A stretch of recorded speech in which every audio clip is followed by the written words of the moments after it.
Well, hello. I'm Matt. Welcome to the good life. I do a little radio show from my backyard in the hills of Encino. I'm a lucky guy. In fact, I'd say luckier than most.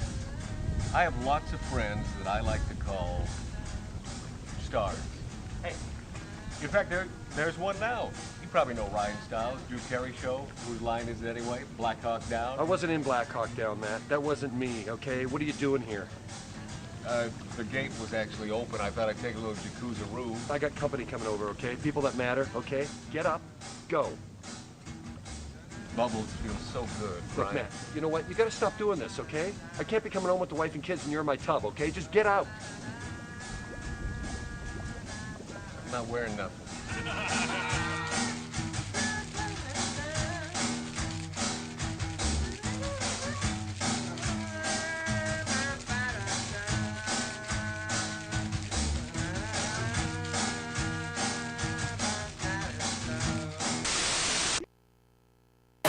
Doohickey, you know, the doohickey that rolls. Hi, this is Meatloaf. Okay, kids, you know what time it is?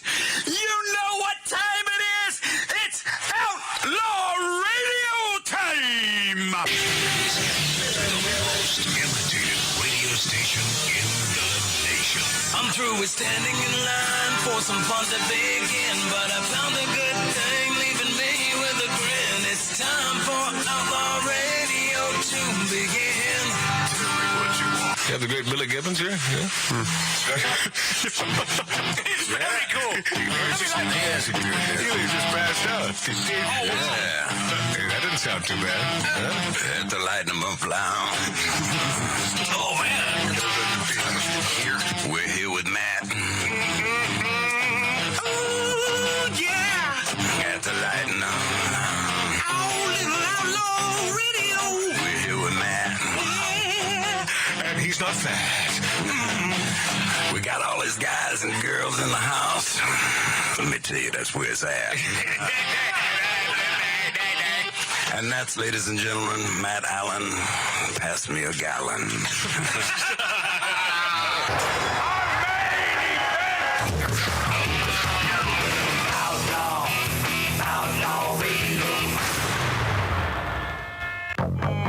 Yeah. So, are you a red pill person or a blue pill person? Which is it? What is it? Are you red? Are you blue? I want you to know that we are red pill people on this show. And it only took me, a gazillion years to understand what folks were talking about when they refer to red or blue pills. I never saw the damn movie. I couldn't make it through it. Maybe I need to watch it. You know, everybody talks about it being a great stinking movie. Mart liked it, which sort of tells you something. My brother Mart, I can't hear him. Dave liked it. Or I think. Now, what movie is it? I don't Matrix. Yeah. Oh, yeah, no, I'm not into it. See, What is Mark, it? Mark C.G. Boyer knew instantly, and Ralph, you knew, right? I saw all of the Matrixes. Yeah. So you're a fan. Yeah. The first one was excellent. You know, you talking about Kuno Reeves? Yeah, I know. Kuno. I call him Kuno. That's the way our president pronounces his name. Kuno Reeves, you know. Kuno. You know the thing. Yeah. No, the first one was excellent. I didn't see any others. I gotta see the first one. I couldn't. I think I was in a theater and I didn't last through it. And the first 20 minutes, I don't know. It just wasn't my cup of tea. But I'm not a science fiction guy. I was never a Star Wars guy either. I mean, I like Han Solo. I like him in that movie. But aside from that, that was Harrison Ford, right? Yeah, I was. I liked Star Wars in the beginning, but then when it became a fad, I had to tune out. Yeah, well, I wasn't into it before the fad. Well, you know what else is good that people, I'm not, because it has a following, is the Kill Bill movies are freaking great. Uma Thurman. That's a great science fiction film. Well, I talk about... It's real. Blood splatter. I talk about the red and blue pill because I've been into this chick named Pearl, and she does... I guess she's a phenom that I was unaware of. How do you know all the phenoms on YouTube? Impossible. But she has a show called Just Pearly Things, and she is awesomeness. and she's been taken down a gazillion times. You know, she looks at things from a pragmatic viewpoint, and that's where the red and the blue, because they talk about the red and the blue a lot on the show, and I'm thinking, so I finally looked it up. It's like, oh, okay, yeah, all right, yeah. That's the hipster way of saying, you know, are you telling the truth? Do you want your to stuff your head deep into the earth and not know the truth? And I guess that's the concept, red and blue, right? The red is we want to know the truth. Blue is, well, we like it the way it is in the Matrix, right? All right, what have we learned today? That's it. That's the show. See ya. That was a good show today. Thanks for coming. Yeah, it was pretty good. We can't say it was bad. I mean, Everything went perfect. Welcome back, Ralph Odierna, who is in the D.C. area, as I understand it. Yeah. And you're putting together the everything that it takes to, I guess, put on the face of this earth private cigar club. Yes, absolutely right. Yeah. We found a great location at Union Station, which best view of D.C. that I've ever seen. By the way, that's a good idea. there's a good view of D.C.? Yeah. Yeah. Okay. Well, yeah, not from a political standpoint, but yeah. Yeah. And by the way, Robert De Niro, I'll get into him in just a minute here. What or I said, two. man, I said, don't talk about me, all right? I know, well, no big stuff. No and, big stuff. And we will do a little fact checking of President Joe Biden, but not a lot because, you know, we only have 3 hours on this show. So, you know, that's going to take a little bit. Matt's birthday bash. And I throw that out there because You want presents? Well, the question is, how do we participate? How do we participate? And I'm not saying that I've received a ton of emails or inquiries because I haven't. But I know that you as a viewer of Magic Matt's Outlaw Radio on YouTube, on Rumble, and on Twitter, formerly X, and that Elon, what the hell's he doing now with this pronoun police? You know, we'll get into that. I don't get it. He seems to be the man that sort of fixed X and Twitter, but I think it may come down to sponsorship. And, you know, a boy's got to make a buck. Got to make back that $44 billion. That's a lot of money down an old rat hole. But the birthday bash concept, how do we participate? We have 1 week to figure it out, and I believe it's a whole new contest. Am I wrong here? I think it's an entirely new contest. I have no idea what you're I talking think that's about. great. Now it became stakes. I'll explain it. What became stakes? Never mind. What- Please that's continue, right. sir. That's right. Never mind. Okay, let me tell you what I learned from the great Ryan Stiles' Tall Man of Comedy. The first thing that comes to your mind, don't say it. The second thing, don't say it. The third thing, don't say it. Fourth thing, all right, say it. And then if it's still not good, quit. Well, yeah, I mean, you always take a damn chance. But the new contest is, I guess, and this is, man, I would like to take credit for this, but this comes from a listener and viewer of Magic Matt's Outlaw Radio, the coolest. And you know how much we love cheese and meats from Wisconsin. I mean, we love it. And we love bourbon from Kentucky. We love all the good things in life. Well, we had our steak dinner on Sunday night, which is It was awesome. fantastic, man. Awesome. Yeah. Yeah, all the Wisconsin steaks. From old Tony and Beth, man, in Wausau. You made a call to them, and we talked. Salt to them. of the earth, folks, and they wanted to stay on all night. We spent about 25 minutes with them. I had to call them from the feast, and one of the top 5 great steak experiences. They grow them cows good in Wisconsin. What type of cut? Ribeyes, New York strip? It was a porterhouse. They were porterhouse, and that's my second favorite. You know, if I can't get a big ass ribeye, I am always a fan of a porterhouse, and that used to be my first favorite. Ralph, But- guess what kind of music Matt had in the background during our little. I forgot dinner? about that. Sinatra? Christmas music. Christmas music, yeah. It's like, what the hell? Well, it seemed I like hate Christmas music anyway. Well, Christmas is Jesus' birth, and his birthday's coming up. It's Yes, very yes. similar. Oh, there's a correlation. It seemed Wow. It That's seemed a stretch, Hunty. like Christmas. It seemed like a Christmas feast. Now, Mark C.G. Boyer, of course, left about half his steak there. Oh, there's a couple. And Yeah. potato. Oh yeah. And then he doesn't eat his potato, and you could tell he doesn't eat the skin, which is the only healthy part. Yeah, that would be a Mark C.G. Boyer. Huge potatoes, dude. So And you he have left, I guess what I'm saying here is you have a few days to get in your gifts, and it's the new birthday contest, Wow. Magic Matt's Birthday Bash, because I would love to, and believe me, I will wait until next Saturday's show to on my birthday to open these great gifts from you, beautiful, faithful listeners and viewers of Magic Matt's Outlaw Radio on YouTube, on Rumble. And I call it Magic Matt's Outlaw Radio because you have to punch it in that way. You throw in Outlaw Radio, a bunch of imposters. These miscreant sons of bitches will show up. Now, you can plan on doing that on What? and wait, saving all the presents. But if Yeah. I get hungry, I'm going in, I think. Yeah. Well, how do you know it's food until we open them? So I'm not going, but I will just in case, whatever package comes in, I will throw it in the refrigerator just in case it needs a little refrigeration. So the big birthday bash, and I'm not pleading with you to be involved, but I don't think you want to miss out. I think that you will have a regret, and gosh darn it, in this life of ours, regrets that's one of the worst things that you can be exposed to, right, Ralph? I regret having regret. See No that? regrets. Yeah, no regrets. Regrets. So those of you who have the mailing address to Magic Matt's Outlaw Radio, and there are a couple that still have yet to send in and they're not donations. It's really a show of goodwill and the fact that you appreciate what we do, that we're freedom fighters. We love liberty. We love the United States of America. And we love free gifts. And No, it helps us in the ratings, doesn't it? Yeah, it certainly does. Yeah, the more gifts, the higher we go. For some damn reason, and I don't know how numbers go up. I don't know how it works, but when it comes to the analytics, especially on YouTube, the better and the more True. gifts that come in. Those numbers skyrocket. It's this AI thing, man. Take it over. This AI is so smart. The AI can tell whether it's a feasible gift, like a bunch of meat and cheese, because, that's what we like, or a great bottle of bourbon, because, of course, we like that, too. And Ralph O'Dierna never comes empty-handed. What is the bourbon of the day? Woodford Reserve Select. Holy cow. Little 98 proof there. Oh, boy. We're going to have fun tonight, folks. Yeah, this will be a bad one. Buckle up. Yeah.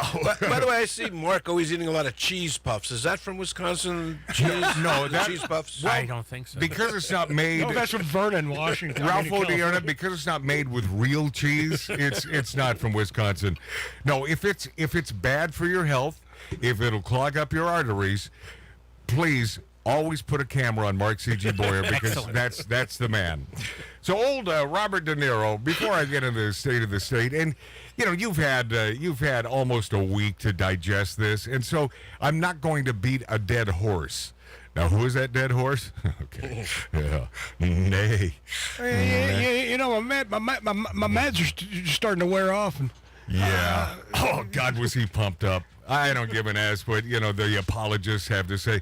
That guy, I don't know what the shot is, or was that cocaine at the White House for him? I mean, whatever the hell it is, because I know cocaine will do the same thing. Massive Adderall and steroids. Adderall. Is that it? Yep. Is it Adderall? Is that what'll do it? Maybe I need to try that. Robert De Niro urges people to vote for Joe Biden unless they want to live in a nightmare. What? Where have we been the last over 3 years? Yeah. He says like this. I'm talking like this for emphasis. De Niro panics. If Donald Trump wins, he'll come looking for me. oh, God. Yeah, De Niro voices paranoid fantasy during yesterday's appearance on HBO's Real Time with Bill Maher. If he wins the election, you won't be on the show anymore. He'll come looking for me. There'll be things that happen that none of us can imagine, De Niro said. Well, he thinks he's really important. This guy's a nutbag, He man. doesn't care about you, dude. De Niro failed to mention President Joe Biden's widespread unpopularity as a result of the numerous domestic and international calamities under the current administration. Inflation has pushed consumer prices to record levels. Boy, do I know that every time I visit the grocery store. And it's only every couple weeks, but every couple weeks the prices go up. Is that a good thing for America? Is that, I mean, according to some folks on Hollywood movie sets, oh, yeah, well, what about the environment? Oh, you stupid sons of Large bitches. fries at McDonald's is $5.25. It's, you know, How about a hash brown? who would buy that anymore? Hello, $20 an hour minimum wage. Yes, of course. You know, that is Biden and his ilk. That is the little Munster kid who is running California. That little son of a bitch. Man, inflation is just, I mean, energy, insurance, rent, food through the friggin' skyrocketing. Right when you think that, you know, it's a bargain for eggs now when they do a special during the week where you can pick up a dozen for $3. That's a bargain. They're rotten. They're rotten. Eggs don't go bad. You have to refrigerate them. Biden has also allowed more than 7 million illegal aliens to flood the country. De Niro's hometown of New York. Yeah, this is a guy from New York. It's a guy from New York, but an apologist for anything that this president does. Only because, in my opinion, his advanced hatred of a man named Donald Trump. He hates him so much that he cares not about you. And you think that this inflation touches a man like De Niro? Not one iota. Not even close. He doesn't care. He could pay $1,000 for a dozen eggs. It doesn't affect a guy named Robert De Niro. And how many times do we have to say, no big stuff? What I said was okay. You come in here with a pink Cadillac, a fur coat. I said no big stuff. No Okay, big come here. stuff. If I have to take care of you, or I have Vinny to... never mind. Yeah, De Niro's hometown of New York can no longer absorb the unprecedented influx of illegals. Of course, Mayor Eric Adams saying the city is out of room, literally. That's a good one. I just want to know why De Niro thinks he's so important. Like he's on #1 on Trump's mind. Mart, you can ask that of most movie stars. God, man. You know, their self-importance is... Narcissism runs wild in Hollywood. You think so? Narcissism runs wild in Hollywood and with the LGBTQ community, the woke community, when it comes to pronouns. That's pure narcissism, and that's something that I will address during this show. What's your pronoun, man? It honks me off. What? What's your pronoun? What do you want people to call you? Steak. He said pronoun, not protein. Pride. Oh, I thought he said protein. Oh, okay. Cream corn. I'm anti-nouns, actually. Yeah, I'm anti-nouns. Yeah, good for you, Ralph. The actor also told real-time host Bill Maher his thoughts on the Republican response to Biden's State of the Union address, as well as revealed that it nearly starred in the Silence of the Lambs. So there's a couple things that are diametrically opposed in concept. During the latest episode with Bill Maher, they chatted about his decades-long career and revealed a project he missed out, which was Silence. More of that narcissism. It's about him. It's about, and I almost no more big flesh-eating stuff. The Oscar winner kicked off his appearance by reacting to the Republicans' response to Biden's State of the Union address. Alabama Senator Katie Britt delivered a criticism of the president and his administration's policies. I don't know. I thought it could have been different. I'm a little bit on De Niro's side here, a little bit. I thought that what she said was touching and thoughtful and spot on, but I think there could have been more. And certainly with this mean man standing there at the podium for, an hour and a half, almost 2 damn hours? She said something that was really profound, though. Yeah. When he expressed sympathy for Lincoln Riley's family, he says, I also lost a child. Right. And she says, yes, he did, and that's sad, but his child died of cancer at age 55. This woman was beaten, raped, and tortured. Yeah. No comparison. Yeah, no. It's not symmetrical in any way. That's not a parallel. Yeah, absolutely not. But, of course, we're talking about narcissism. And Matt, outside, the king of all narcissists happens to be the a-hole in chief. Yes, outside, I was just telling. I was talking with Ralph about this Nikki Britt, or Katie Britt. Katie Britt. And I said the same thing. Her speech just needed more emotion. She should have shown some anger. Like it was just scripted and she's a young smile kid, on her though. face. Well, yeah, but you got to understand one thing. All of these responses are always scripted. Every one of these are scripted. So it's up to the performer, and it is a performance. Right. It is. All of this is a performance. Yeah, right.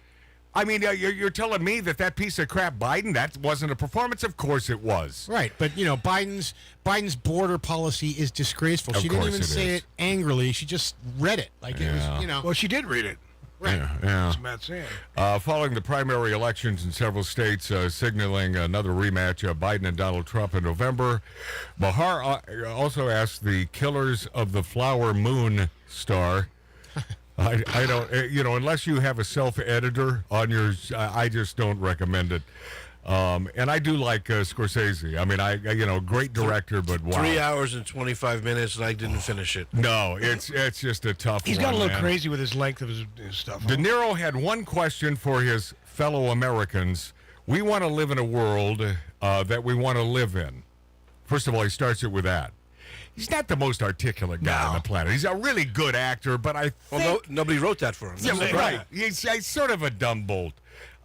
He says, and enjoy living in or live in a nightmare. Vote for Trump and you'll get the nightmare. Vote for Biden and we'll be back to normalcy. Is this normal? Yeah, but back to the cost of things and inflation. It doesn't touch him. These are the a-holes that want you, just us middle-class folks trying to make an effing buck, trying to have a happy day. It doesn't touch people like De Niro. He doesn't give an S about you. He simply cares that Trump, if elected, may come after him. I mean, that's what he's saying. It's time for Governor Abbott now to start delivering the illegals to Tribeca. Yeah, yeah, you got that. You're talking about his restaurant? The entire part of New York called Tribeca that he owns. Yeah. He owns 15 buildings in Tribeca. Yeah, this is a guy that should be able to relate more with Trump. I mean, being fellow New Yorkers and landowners, they have a lot more in common than not. Both performers on television, in movies. Trump's been in a couple movies as well, cameos. He says, I just don't want to feel the way I did the many months after the election in 2016, where we couldn't believe that it happened. No, yeah, you and your ilk couldn't believe it happened, and that's why it happened, and that's why you were set up for the next stinking election. You had all the conduits, all the machinations were in play, and that we know it was a scam-a-lemma ding-dong. The guy, Trump, is a total monster, said De Niro. Anybody, I don't understand it. I guess they get behind that kind of logic. They want to F with people, screw with them. They're unhappy about something. He's such a mean, nasty, hateful person. Oh, wow. Mean Twitter man. By the way, which is exactly what his assistant said about Robert De Niro when she sued him. That's a good point. And you're right. Called De Niro a mean, nasty person. The same damn thing. So another thing that Trump and De Niro have in common. And Biden. Yeah. And Biden. You see, Biden's That's what I'm saying. It's a pot calling the kettle. De Niro also admitted that he would never play Trump as an actor because he can't see any good in him. Nothing at all. Nothing redeemable. So when he plays mob bosses, he has no problem with that? Yeah. So Cape Fear. Yeah. Yeah. Oh, man. Excellent point. Again, Ralph Odier on a roll today. Cape Fear. He plays a child molester, sexual deviant. Isn't that Juliette Lewis? Yes, Lewis. but that was okay. Right? That's that okay. was fine. That's okay. It's all right. She plays in a cool rock band right now, by the way, Juliet. The Goodfellas actor concluded the bottom line is Biden's our guy. He represents what this country's supposed to be about. Jeez. Delusional sons of bitches, man. What is this country supposed to be about? High inflation? Let's not take care of the American public? Screw those who are not rich. I mean, that's really the bottom line. I mean, that's what De Niro is saying. And De Niro, haven't we talked to you ad nauseum about no big stuff? Well, let me tell you something, okay? F Trump right away, F Trump, okay? I'm doing another movie, another casino movie. It's going to be good. Wait. It's been good. Are you playing a mob boss? I think so. Yeah, someone redeemable. By the way, a little fact-checking. President Joe Biden claims he will stop anyone who tries to cut Medicare. That's one of them red herrings he throws out there. I mean, he could say the same. He could say, We are going to stop anyone that believes in raping and pillaging children. Same thing. No one's going after Medicare except the Democrats. You know, if you want to know what they're thinking or what they're doing, just listen to what they say about us on the right. I mean, it's really easy to figure out. President Joe Biden's State of the Union address claimed he would stop anyone who tries to cut Medicare. The verdict in this, false. Biden is actively moving to cut Medicare Advantage, which happens to be increasingly popular. It's a Medicare option for American seniors. They're the ones trying to cut it, not those on the right. How hard can it be? Yeah. A lot to get to and so little talent. Magic Matt's Outlaw Radio. Buy a new car, but the price ain't right. Ain't that cold? Be a damn sight cheaper. Yes, it would. Started riding the bike. Listen, they're making milk out of powder. Yeah, they are. Got the babies crying. Poor baby, they know what that stuff is. Rent's gone up higher. Yes, it is. Got the parents lying. I'll take it tomorrow. Lord, it's a real motherfucker. Yeah. Make you wanna run for cover. Yes, it will. And if you look, you will discover. Yeah. Lord, it's a real motherfucker.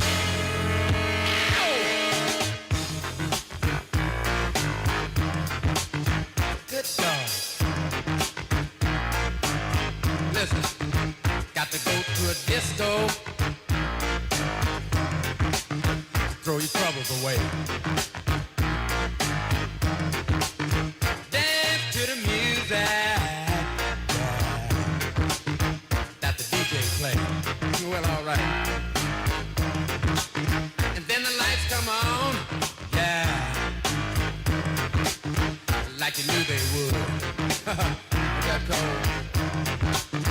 Gone home and face the music. That don't sound too good. Ain't that cold? Listen. Lord, it's a real motherfucker.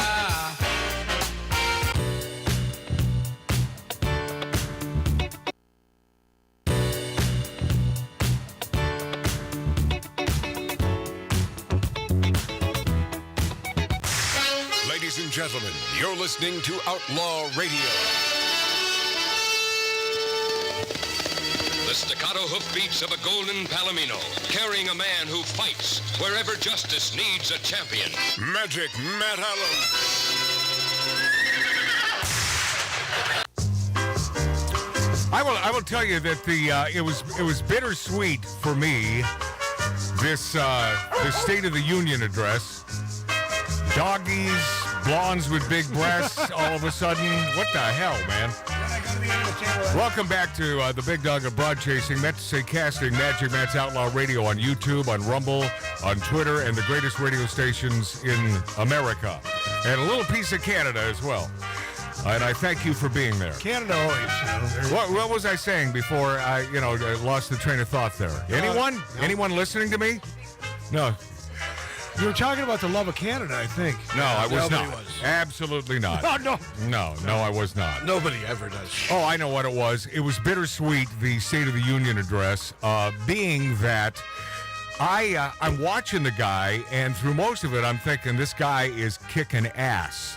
And that hurt me because those who are on the fence might look at him and say, oh, no, he's really got his act together. But I'll tell you what, it's certainly an injection. I mean, that is not who you see, and it's most certainly not the same man that you see the next day. No. In a quick interview, he's back to his old self, because I guess, Ralph, whatever they're injecting him with, you can't do it every day, I'm assuming, otherwise it'll kill a guy. And my sister is a geriatrics physician, says that is why he's truly angry. The drugs also make you angry. Especially when they start wearing off. And if so- you notice when they started wearing off, he got more skittish, little not really certain where he was. But Yeah. that's the anger issue. Now, we're assuming about the drug thing, obviously, but No. There's no chance. Believe me, it's drugs. Biden put Laken Riley's death front and center. You know, here's a woman that minding her own friggin' business, and as Ralph pointed out a few minutes ago, mutilated. So sad. I mean, tortured, mutilated, And raped, and you know, of course, you're innocent until proven guilty. Wink, wink, nudge, nudge. Yeah. I wish the Democrats believed that, but it seems as though we have the perp, and what a bad guy, and an illegal alien. Yeah, of course. And P.S. I was watching this this entire POTUS piece of crap on Thursday on CBS. So I got that covered. It was the first channel I could find on my smart TV. My God, is their coverage slanted? Oh, yeah. I mean, it is so ridiculous. How and here he comes, and of course, and he's taking time to meet with everyone, shaking their hand. He's having full conversations as though that's a good thing. I know. He shows Look, he up, can talk. He shows up late. First of all, he shows up late, and then he takes another 20 minutes of our time shaking hands and kissing babies. What a bad guy. Sniffing hair. Yeah. What a bad guy. President Joe Biden placed the alleged migrant murder of Georgia nursing student Laken Riley. Or is it Lincoln? Lincoln. No, L-A-N-K. No, L-A-K-E-N. But it's pronounced Laken. Yeah, Laken. What am I saying? He That's said what I'm Lincoln. saying. Sorry. I'm Ralph, saying Laken. Get it together, bro. He But said what I'm Lincoln. saying is or is it Lincoln? See, I don't know. The President of the United States should know such things. You would think so. Right? He should know. I got to tell you, this Marjorie Taylor Greene, She's a pistol. She is a little S. You know, she's the S word, and I mean that in a positive way, but she is. She's a little troublemaker. I love her dearly.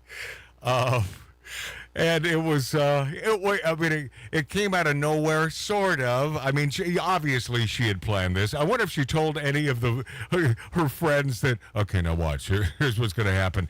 She probably, because I believe she had a quick handshake and meeting with Biden on the way up to the old podium. Yep. So maybe she mentioned it then. Maybe she mentioned, you're gonna mention Laken, right? Yeah, and who knows? What day is it? Yeah. So the surprising admission by pro-migration proponents was posted after a Rep. Marjorie Taylor Greene, Georgia, prodded Biden to recognize the murder during the State of the Union speech. He responded by calling her by the wrong name, saying Lincoln Riley, an innocent young woman who was killed by an illegal. He mispronounced her word even after he had to go to the button and pick it up and look at it, and he still saw that as Lincoln. Maybe that's because Lincoln is a contemporary of Joe Biden and probably was a good friend until that fatal night. That was a bad night in the theater, and I don't care what anyone says. And the whole thing, other than that, how was the play, Mr. Lincoln? And all of that is rude and something you won't hear on this show. It's a bad night. Yeah, it was a terrible night. Never got to intermission. No, didn't make it that far. You had to He had a bad headache. So he called. that's going too far, Mark. Yeah, but that's Mark C.G. Boyer. Just Inappropriate. having no idea where what direction he should be heading in. Kind of like Biden. Yeah, same sort of thing. Yeah, he responded by calling her by the wrong name, saying Lincoln Riley, an innocent young woman who was killed by an illegal. And boy, you could just hear a hush on the floor all of a sudden. Did he really say illegal? Of course, the Republicans are saying, yeah, that's what happened. Yeah. But of course, the Democrats, oh, geez, oh, God. Okay. They hate facts. We're only No, they hate the word illegal. we're only a few minutes into this, and now we got to try to buy this back. Biden immediately dismissed the murder, which was enabled by his easy migration policies, adding, but how many, and this is, boy, That was a great line he said next. this is the greatest. This is the greatest. And I'll tell you what, those idiot sticks on the left are sticking with it. The quote is, but how many thousands of people are killed by legals? legal residents. Many Americans are murdered or killed by foreign migrants, but the establishment media rarely spotlights these deaths, as you can tell. A person like Laken Riley, who has not been given her due. And if Laken were, I don't know, let's say a woman, a black female, you think the media would have been all over this? Still, would not have received as much coverage as it should have received. I was going to say no. They would have sided with the illegals. Yeah, Right. because they do. It would have to be a white male. Because they do. They're bad people. Green posted on X about Biden's response to her challenge to him at the State of the Union. Utter disrespect. Joe Biden gets Laken Riley's beautiful name wrong, even when he tries to say it, he can't. Absolute unfit to be president. Yeah, this Marjorie Taylor Greene, man. I've been watching her. Go get her. Oh, she's. She doesn't care about foibles. She does her thing, and she believes in the truth. Biden's political mistake quickly recognized by many of the establishment media outlets. By the way, as I'm watching this damn thing on CBS, the commentators are trying to buy it back. Well, what he was really saying. But I only what he was really saying. This is the president. The AP article didn't mention the vast pocketbook and economic damage caused by Biden's migration, which, of course, inflation through the roof, stalled wages, housing prices, ridiculous, shifted corporate investment away from high-tech productivity. But it's all those big bad corporations. That's where because they, and the two words, of course, that the Democrats love the most: fair share. Fair share. Oh, yeah. It's meaningless. Tell me what's fair. Fair share. These corporations pay the most amount in taxes, period. Period. The president is not that person that we can believe in. When asked on Friday about his use of the word illegals, Biden said that technically he's not supposed to be here. So... Is that what in the hell? So technically, this man was convicted of murder. Technically, this woman and or man, they were convicted of raping a small child. Technically, I mean, is this guy not a noggin scratcher? I mean, my God, you have to be brain dead to consider a vote for this son of a bitch. How do you really feel? Bill Maher says Biden should stay in his basement. He did well in the State of the Union with a teleprompter. It's true. Yep. And he did. Yep.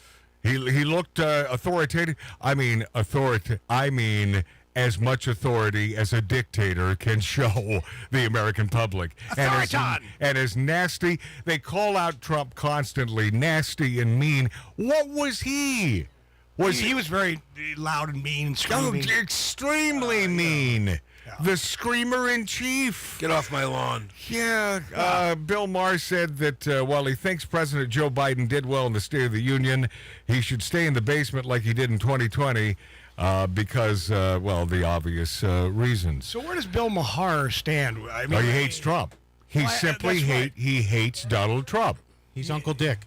Yeah, he's my hippie Uncle Dick from Northern Nevada. So he's up and down in his politics, though. No, well, I don't know. He's fairly consistent. He's a pragmatist, and he's a quote-unquote old-school Democrat. And I do believe that he knows that his party is gone, and they've vanished off the face of the earth with all these antagonists and these sons of bitches and these folks who hate the Jews. I mean, can I say it any other way? They obviously hate the Jews.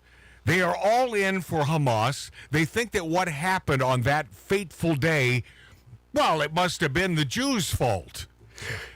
If they laid down their arms, what would happen? If they said, okay, and they waved that white flag, Ralph Odierno, what would happen? Well, if they laid down their arms, they couldn't carry anything like weapons. Well, yeah, right.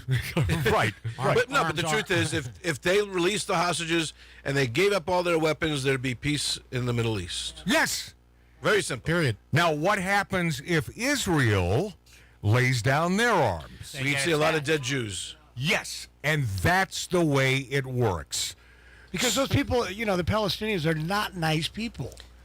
They're not nice people. Well, it's not even a real thing. I mean, I know it's a terrible thing to say, but this Palestinian, it's a made up damn thing. Whatever you want to call it, Hamas. I mean, they're just a bunch of a-holes. No, that's not what he was saying. No, that's not what I'm saying. It is Let him speak for himself. It is a made up notion, my friends. And then a man that I have really loved the last few years, former NBA player Charles Barkley, issued a strong warning to Trump supporters.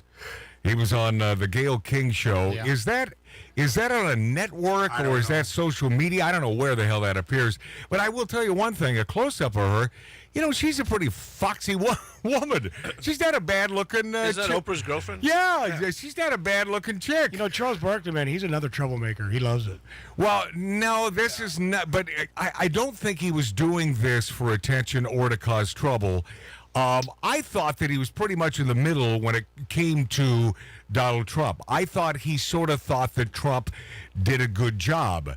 But the problem arises when Donald Trump, he simply can find no diplomacy, and what do I say? How consistent am I when I say Donald Trump is one of the big loud mouths of our time? He's a New York City cab driver.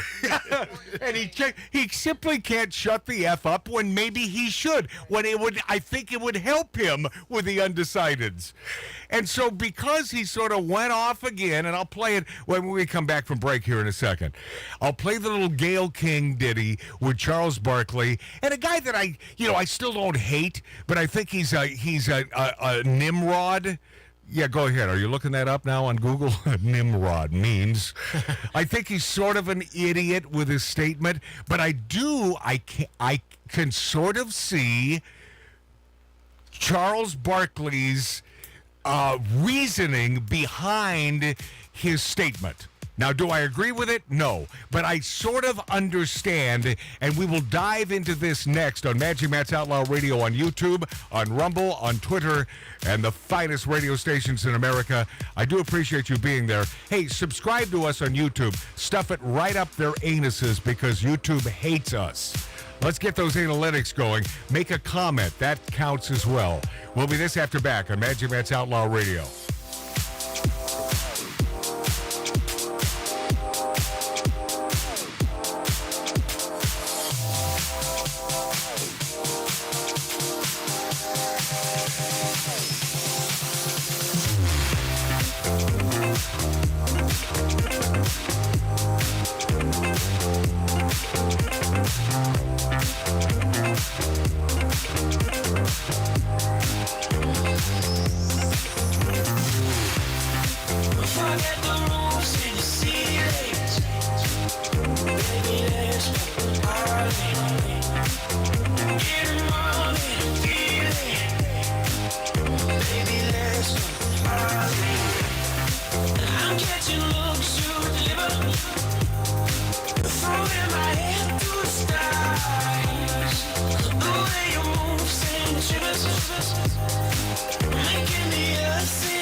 stars, wannabes, and people who just want to hear themselves talk. The demons of decadence, smoking, drinking, and interrupting. Live from an 1876 Virginia City, Nevada-style bar, this is Magic Matt Allen, Outlaw Radio.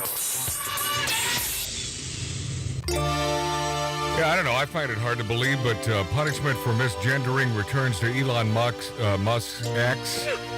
And we'll get into that. Plus, great clip from Norm Macdonald, a man that is sorely missed. Underrated comedian, underrated genius. Yes, I agree with you. That man could tell a story better than Bill Cosby. I mean, this man is a storyteller.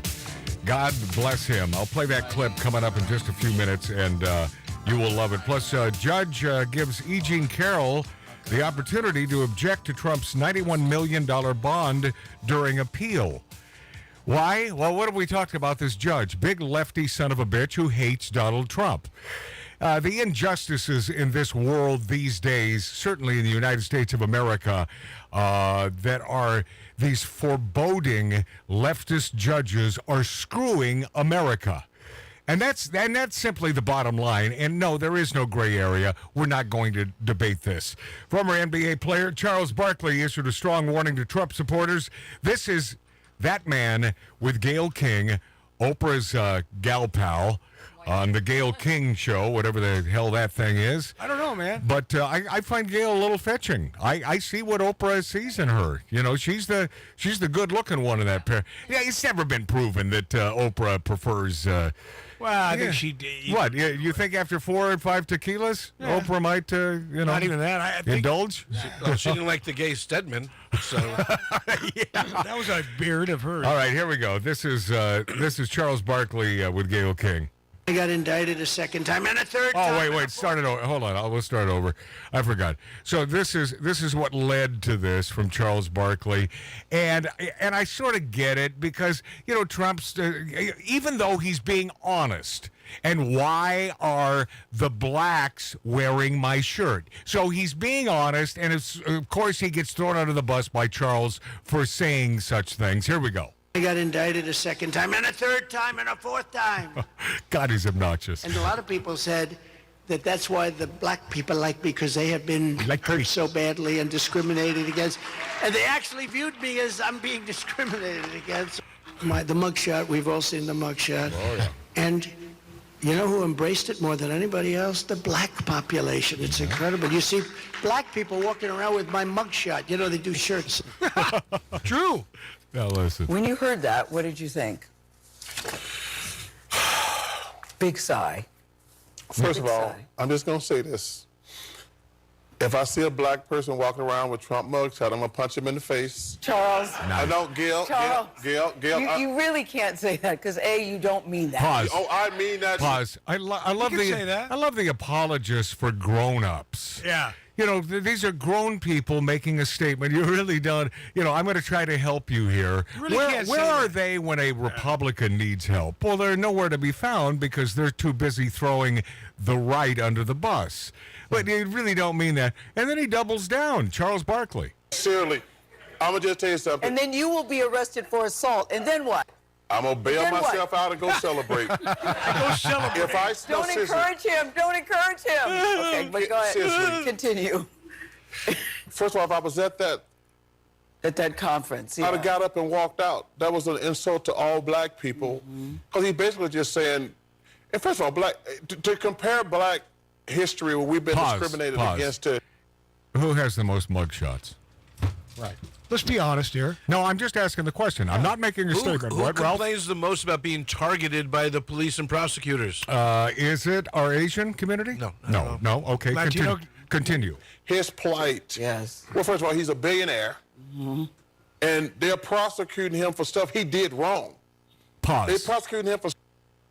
There's only BS, man. BS. So it's not until proven guilty? Yeah. See, this is the mindset in America these days, man. For stuff he did wrong. I think there's only 2 seconds left. Not even. Oh, go Stuff ahead. he did wrong. Yeah. Charlie, may I call you Charlie? You're a friggin' idiot. You're a friggin' idiot. For things he did wrong. will know it is, as has been quoted by Donald Trump, a witch hunt. If this man weren't running for president, he would not spend a day in court over the last several months, period. Period. Nope. They can't stand this man.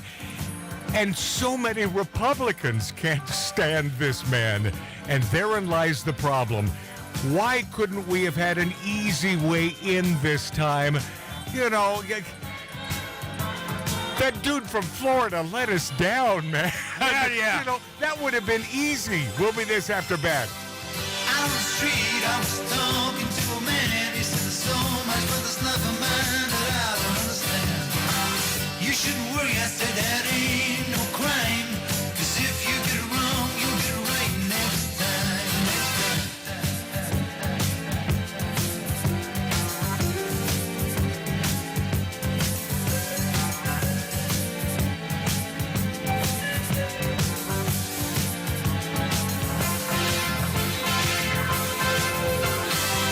You need direction, yeah, you need a name. When you're standing at the crossroads, every highway looks the same.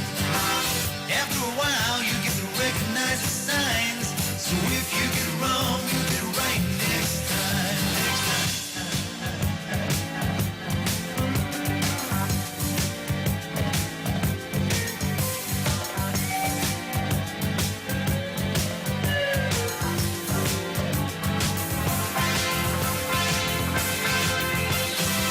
Life is a liar, yeah, life is a cheat. It'll lead you on to pull the ground from underneath your feet. No use complaining, don't you worry, don't you whine. 'Cause if you get it wrong, you'll get it right next time. Next time.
Hello? Yeah. Is it coming through? Yes. Hold on. But it's staticky now. 1, 2. Okay. It's yeah. It's that. Hold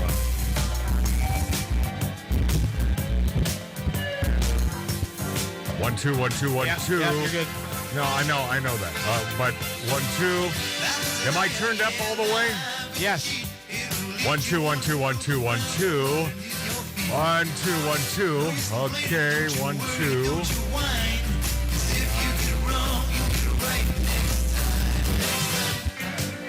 Oh, man. Yeah, back to the expensive mic, and it's a bitch. All right, ready? Doohickey, you know, the doohickey that rolls. Hi, this is Meatloaf. Okay, kids, you know what time it is? You know what time it is? It's Outlaw Radio time! Outlaw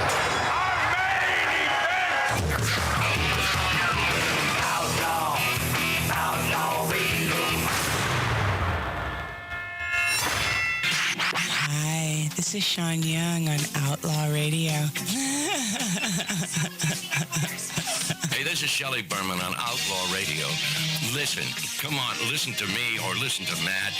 If you like being bored, it's great for you.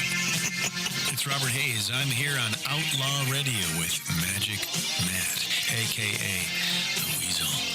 We are here to drink. We're here to smoke. We're here to interrupt. You may drink. You may smoke. You may interrupt, but I'm here to... Live from the Lighten Up Lounge, this is Dom DeLuise saying, this is Outlaw Radio. Hi, this is Chuck Woolery at Lighten Up Lounge on Outlaw Radio. There's lots of fun, guys. Be back, 2 and 2. Hi, this is Gilbert Gottfried, and you're listening to Outlaw Radio, where we smoke, we drink, and occasionally we bother people who look old and weak. Hi, this is Rick Dees with Magic Matt, a.k.a. Mr. Cigar, in the Lighten Up Lounge. We drink, we smoke, we... Okay. Oh, yeah. Welcome back, my friends. Welcome back, my friendlies. The big old ferocious dog of broadcasting. Magic Matt's Outlaw Radio. All of this frivolity from an 1876 Virginia City, Nevada-style bar. I noticed someone unsubscribed over the last half hour. Yeah.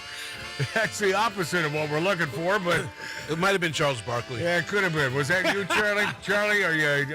Have you had enough of us? I've had enough of you guys. Yeah, we do like you to subscribe and stick it up YouTube's arse, Magic Matt's Outlaw Radio. You find us, you watch us, and subscribe to us. You know what? I think I'm going to unsubscribe. Yeah, you might as well, Mark. Yeah. You do a lot of things to piss a lot of people off.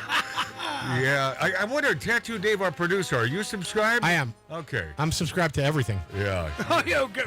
Just every Well, channel? I mean, all of our platforms. All I right. thought like every, yeah. I love that. Why wouldn't I be? Why wouldn't anybody in this room be? By the way, cheers to Ralph Odierna, and of course we're drinking out of the fake red Solo cup, but it's still an homage to the great Toby Keith. There we go. Pre-happy birthday. Mm-hmm. This is delicious, too. Are you gonna be here on my birthday a week from today? I will not. I'll be in Houston. Houston, Texas? Yep. My old stomping grounds. That's where I'll be. Yeah, what are you doing there? Is that one of your sites for a new cigar bar? Yep, looking at a couple of properties and also going to the rodeo. Oh, yeah, that's fun, man. Yeah. That's fun stuff. There's some hot chicks. A lot of hot women, yeah. You knew it, Dave. I almost married a hot chick from Houston. Eric Church is playing on Sunday. Ah, the chief. Yep. That's going to be great. You know, one of the last great ones, and you talk about it, I left her at the altar, Helene Pena, God bless you. What a great gal. To this day, the one gal, I mean, if I'm supposed to be a married man, I should have married her. Theme, is that Latina? There's an Enya. There's an Enya over the end. Yeah. Yes, He really did. He really did leave her at the altar. He had the whole wet. No, I know the story. Right. Okay. Yeah. It was a terrible. My thing. grandmother flew into town. I mean, everybody was there, and he says, "Nope, done." Yeah. When the priest says, "Does anybody object?" he said, "Well, me." Yeah, Helene walked up to me and she said, "You don't really, I never even made it into the church." And she said, "You don't really want to do this, do you?" I said, "No, and I love you dearly, but I don't know, this whole marriage thing is really freaking me out." You know, I was only, 24, 25 at the time. And I don't know. It could have turned out bad. You know, maybe I was going to say I wasn't maybe perhaps mature enough for marriage. But, you know, am I now? Yeah, I was just going to say that. I don't know. But the good news is I was married to a beautiful, aesthetically beautiful woman. And I have the most beautiful child because of that marriage. Yes. You know, I'm trying to justify leaving this gal in Houston at the altar.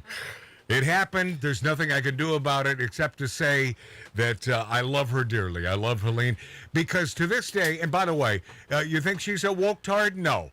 Do you think she's on the left? No. Always a conservative, a great gal, a pragmatic gal, and by the way, brilliant, you know, which is her one downfall, you know, because guys, I guess we can talk about this for a second. Guys are not looking for menses in a woman. We're not. No. Big brains are not something we're looking No. for. Big what? You know, first and foremost, we're looking, as guys, we're looking for aesthetics. Maybe that's the first thing a female sees, but I think the preponderance of evidence will point to the fact that a female is looking for security, by and large, someone that can protect them. And I'll tell you what, the new school women right now, oh, how dare you. No, you know it's true. You know it's true. And this feminist thing, this friggin' feminism, boy, has that screwed you females, man. I got to tell you, if I were a female, I would not, well, I don't need to tell you this, but I would not be a feminist. Matt, Helene, she was in the business too, right? In yeah, in the radio band. So she's the one. No, I always dunked it in where I worked. I mean, that was sort of my thing, you know. And now I don't think you can even get away with that crap, right? No, HR. But you know what's interesting? Can't get away with anything. The younger generation, the Z generation, whatever they're called. Yeah. They're into the stay-at-home girlfriend mode. Yeah. So they're looking for the powerful man. They don't want to get married, but they like staying home. Oh yeah. They like shopping. They like having an account. So she was the one. They're also the other dirty, rotten secret, not so secret, is females, and especially this generation that you speak of. They are so entitled. They are so entitled. By virtue of having a vagina, they are entitled. But now, has it always been that way? Sort of, and I get it, but you let the man be the man. You didn't get into stupid arguments, I don't think. You know, my God, leave it to Beaver. Right. There was always a martini waiting for the man. Always. What the hell's his name? He was also in one of the... Wally. Also in... Wrong. Also in one of the greatest movies of all time. Ward? But Ward. Played by... Turn my trim up just a little bit there, please, Dave. Played by Hugh Beaumont. Yes. Came to me.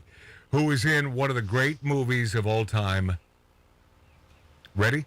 The Mole People. Oh, yes. Oh, yes. That's right. It is probably the greatest movie in the history of cinema. And for you Hugh Beaumont fans, and now, see, at our age, you know, most of us in this room have always been the youngest in what we've done or accomplished. And it's... Ralph, do you find that just a pain in the ass that we're not anymore? Does that it bugs you, right? Exactly. Yeah, that is my bailiwick. I mean, that is my kryptonite. It really is. And I guess the alternative, I don't know, but I don't know what the alternative is. You know, none of us do. I am a God-fearing man. I believe in Jesus Christ. I believe in God. So the alternative, if it's true, can it be that bad? Well, no. I mean, can it possibly be that bad? But the problem is we don't know. And which brings me to this Pete Holmes.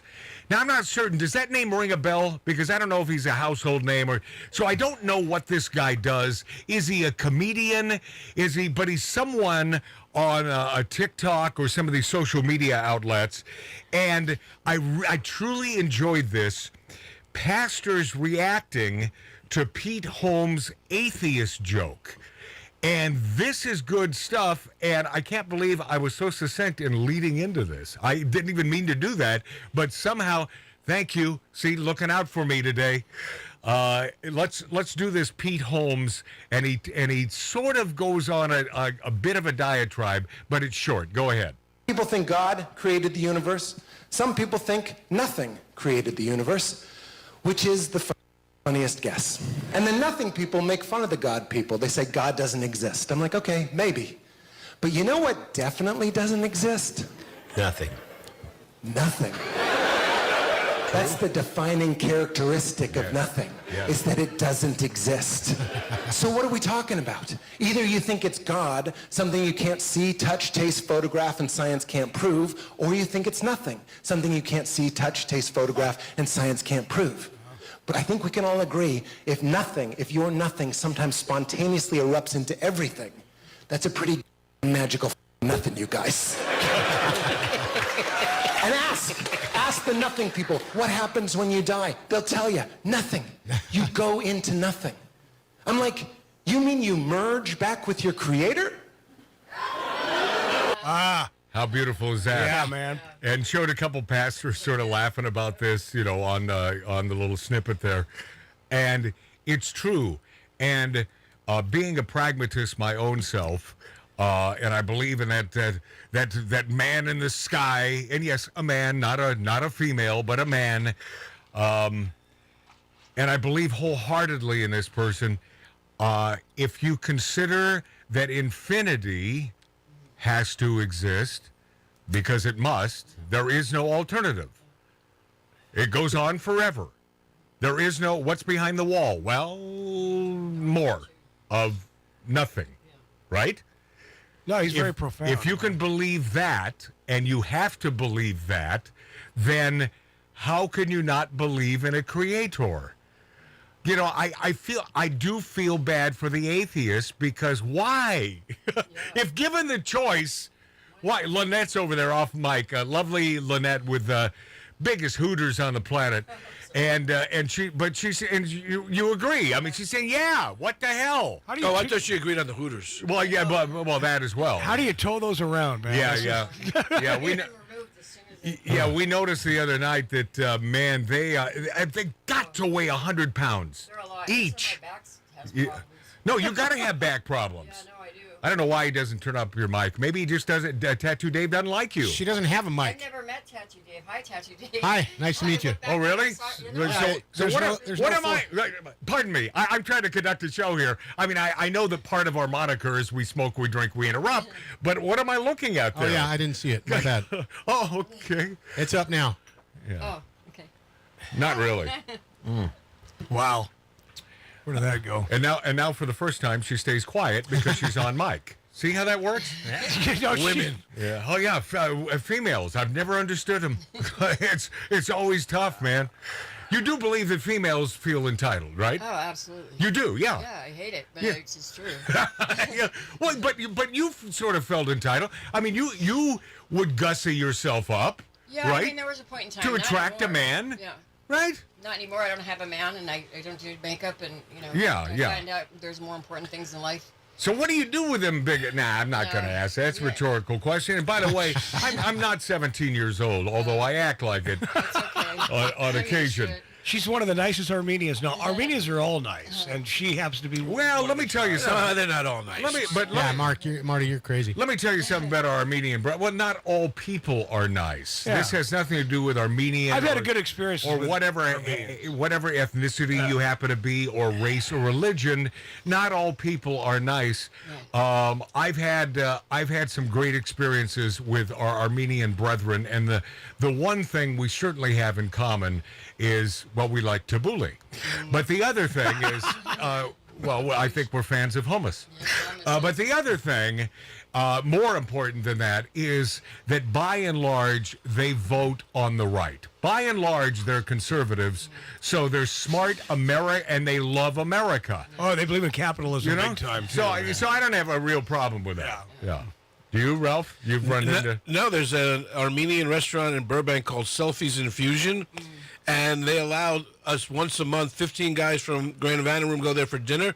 He shuts off all the doors and lets us light up inside. Yeah. Wow, See, that's cool. See, because they also they're not these big no smoking zealots either, because Armenians by and large also smoke. Yeah, you found that right, Lynette? Oh yeah. Yeah, but you're half Italian, right? Aren't you Italian and Welsh? English, yeah. my mom's So you side. got to be hairy. Oh, All right, yeah. now let me just move right on. No, okay. Start growing in. I don't grow eyebrows, and I grow a little beard. Wow, did you shave your beard before you came over? No. Which beard? Punishment for misgendering returns to X. Elon Musk's response doesn't go well. I thought that all this crap was cleared up when Elon stepped in. Yeah. The social media site formerly known as Twitter, the provision recently appeared in the terms of service, an excerpt of which was posted by Chaya Rashik. Punishment for misgendering has returned to X, the social media site formerly known as Twitter. The provision recently appeared in the terms of service. I'm repeating myself. I need someone to repeat. He's like Biden. He'll read anything that's in there. Yeah, no, it's true. Read and repeat. Or like a news anchor. Right. You know, put anything you want up there. I'll just read it. So in other words, they will be shadow banned, which is a popular practice under the Twitter regime. And P.S. We find that on Magic Matt's Outlaw Radio on YouTube, being shadow banned. What does that mean? It means that they make it incapable of finding us, or very difficult to find our channel. Get it. The resurrected rule is extremely broad as well, with X stating that it'll go to the target to decide someone's fate. That would seem ripe for abuse. Musk did respond to Rashik's post, claiming that the rule will only be enforced against those who purposely and repeatedly target others with the wrong pronouns. Well, he does have a trans daughter. Yeah. Her, him, whatever. People in the replies weren't happy with his dismissiveness and lack of a real explanation. Of note that the actual language in the terms of service does not state that the rule is only enforced for repeated and targeted harassment. Further, Musk once mocked the idea of forced pronoun usage in the context of transgenderism. Now, was his daughter out at that time? Has she always been out? Yeah, she's been out for a long time. Unfortunately, a haphazard approach to account management has been a consistent trend under Musk's leadership. Despite an overall better environment on the site for free speech, there have been instances where the billionaire appears to be making up the rules as he goes. Well, he owns the thing. So what? See, I don't have a problem with that. I mean, he owns the damn thing. So, of course, he can make up rules. He makes rockets. Only to change course in the face of public pressure. Concerns about advertisers are likely the driving latest move. And I mentioned this earlier in the show. I get it, man. I mean, the guy is just trying to recoup a ton of money. 44. Yeah, but only 44 million? Billion. Yeah, billion. That's a lot of money even for a Musk. Yeah. Yeah, I don't even know if that is a lot of money even for a Musk. I like him. Concerns about advertisers likely driving this move. Well, understandable. I don't think Musk can claim to be a champion of free speech if he allows his own social media site to punish people for using biologically correct pronouns to describe others, which leads me to the pronoun game. And pronouns are pure narcissism used by the LGBTQ E-I-E-I-O. And on this farm there was an LGBTQ, LGBTQ, LGBTQ, LGBTQ, LGBTQ. The woke community, and this was someone in the House of Representatives, and I guess we have a woke tard or few sitting in there. If you could imagine such a thing. You know what you call them? Democrats. And a few transsexuals as well. And do we care? No, see, we don't care. But when you expect us to use a given pronoun that you have thrown out there, that is pure narcissism. Wrong. They're making crap up now. And this dude is spot on, and we call this the pronoun game. I wish I had his name. He's a black dude, and he articulately puts this in the finest form, speaking to some idiot stick there on the, I think at the House of Representatives floor of the Senate, whatever the hell it is. Here we go. And I refuse to participate. I'm not adopting your language. I'm not respecting your preferences. Because You don't own reality. Mm-hmm. You don't own grammar. You don't own definitions. You don't get to tell me. You're not important enough to provide me with an instruction manual on how to talk to you. Excellent. Are you kidding? Well said.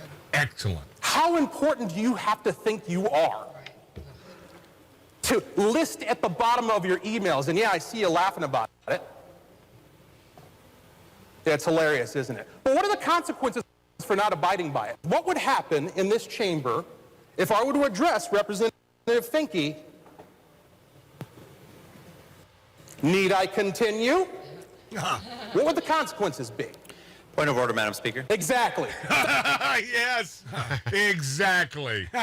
Exactly. Well said. Man, speaker. Yeah. Isn't that incredible? Yeah. Isn't that incredible? That's in a nutshell. I mean, what path are we heading down here in 2024 where you don't see that this is the wrong thing? However, I think that a lot of our Democrat friends, and they still exist out there for those of us on the right, they understand how far this has gone and how ridiculous this is. I mean, Ralph Odiera, you must have a friend or two that, I mean, living there in Beverly Hills, even though Beverly Hills is mostly conservative, but mostly may mean 60%.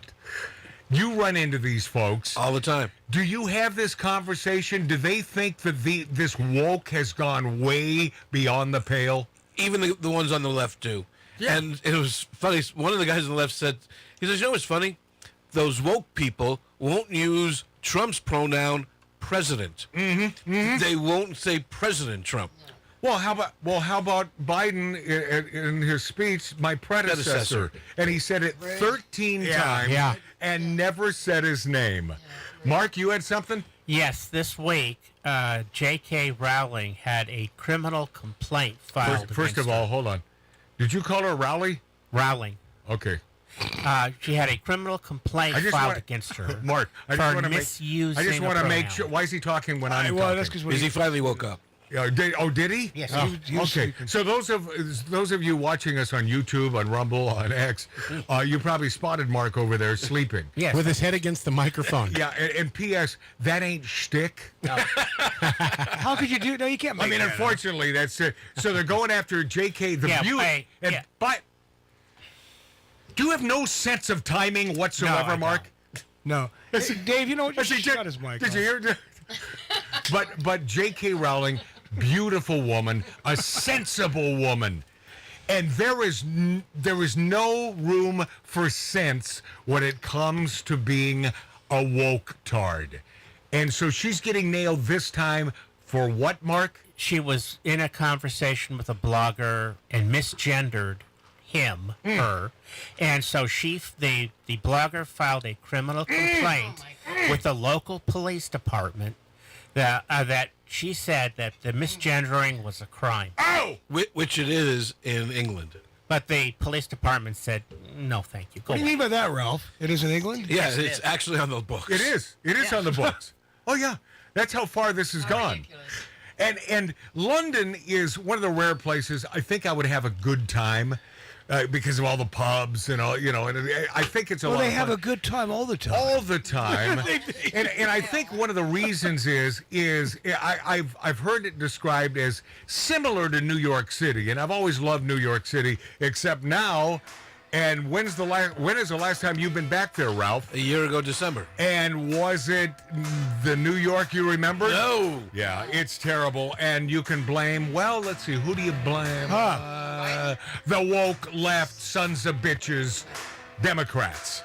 We'll be this after back. A lot to get to, including Norm Macdonald using the regressive C word, but not in a naughty way toward a female. I miss this guy. We'll be this after back on Outlaw Radio.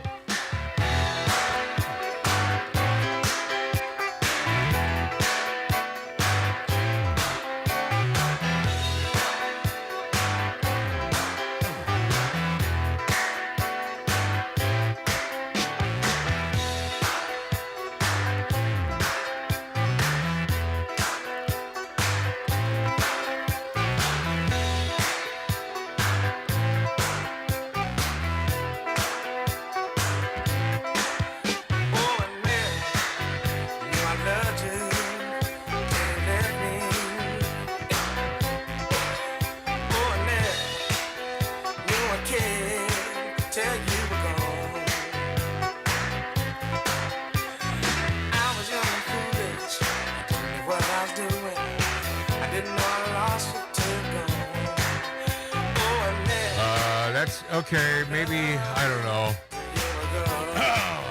Fucking A, man. So irritating.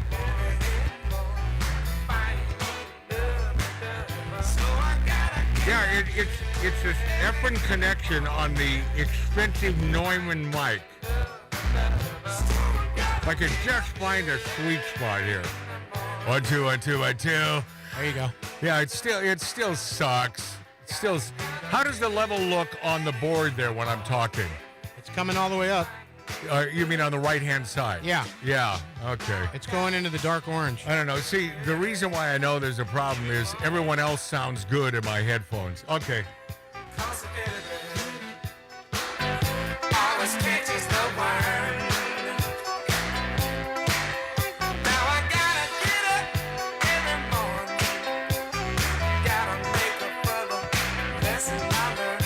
Gotta find me a lover that won't run for cover. Gotta find me a lover that won't run for cover. Gotta get up early in the morning to find me another lover. So I gotta get up early in the morning to find me another lover. So I gotta get up early in the morning to find me another lover. So I gotta get up early in the morning to find me another lover. I was young and foolish, I didn't know what I was doing. Didn't know what I was till you were gone. She had a pretty face, drove me wild. I even wanted her to have my child.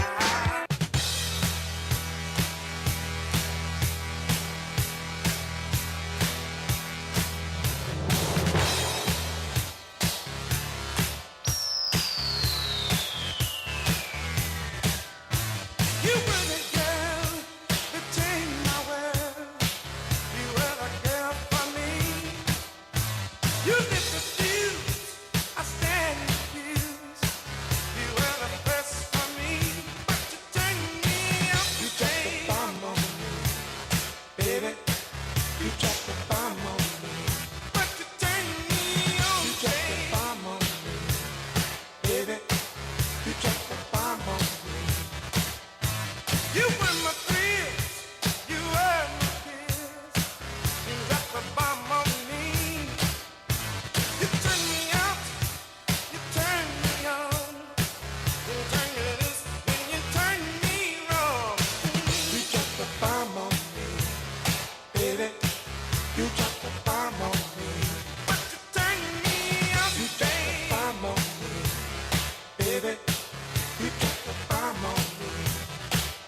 Just like Adam and Eve, said you set me free. You took me to the sky, I've never been so high. You were my fears, you were my friends. You were my hope, you were my smoke. You dropped the bomb, you dropped the bomb on me, baby. You dropped the bomb on me. But you turned me out, you dropped the bomb on me, baby. You dropped the bomb on me. But you turned me on, you dropped the bomb on me, baby. You dropped the bomb on me. You dropped the bomb on me, baby. You dropped the bomb on me, baby. You dropped the bomb on me.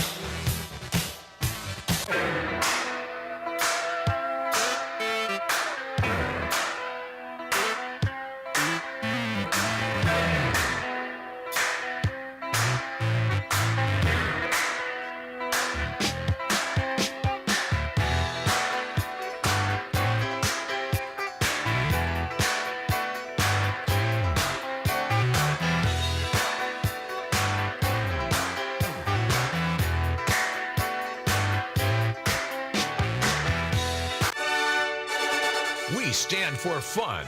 We stand for great cigars. We stand for the perfect martini. And we stand for the American flag. We are Outlaw Radio with Magic Matt Allen. We most likely are. Thank you for bellying up to the bar.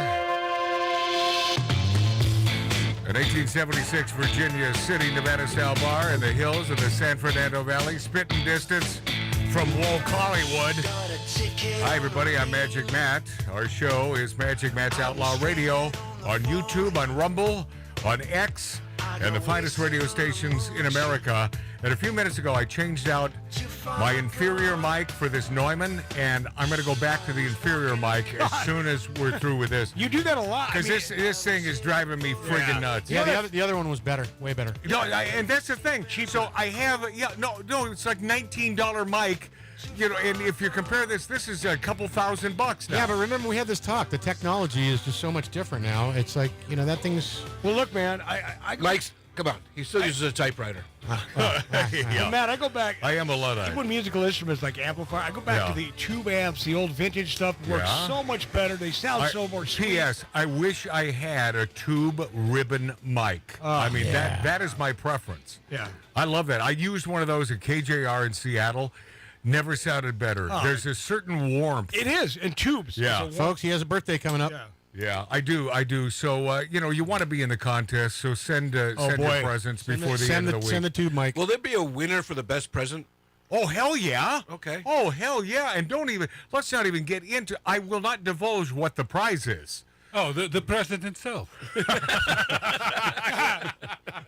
By the way, spoken by our friend from, he's not from Moscow, he's not from Russia, but he's Scandinavian. So, he's been trying to tell us for years that he's from that neck of the woods, but the man's Scandinavian. I don't care what he says. And he's also a Christian. He comes off as, oh, no, I'm a Jew. All these lies from Elya Baskin, you should be president. Oh, comparing to your lies, you should be the president. Now, hold on a second. Okay, so now I don't understand that volley back to me because I'm kidding about you, and then I put it on the president, who is nothing but a liar.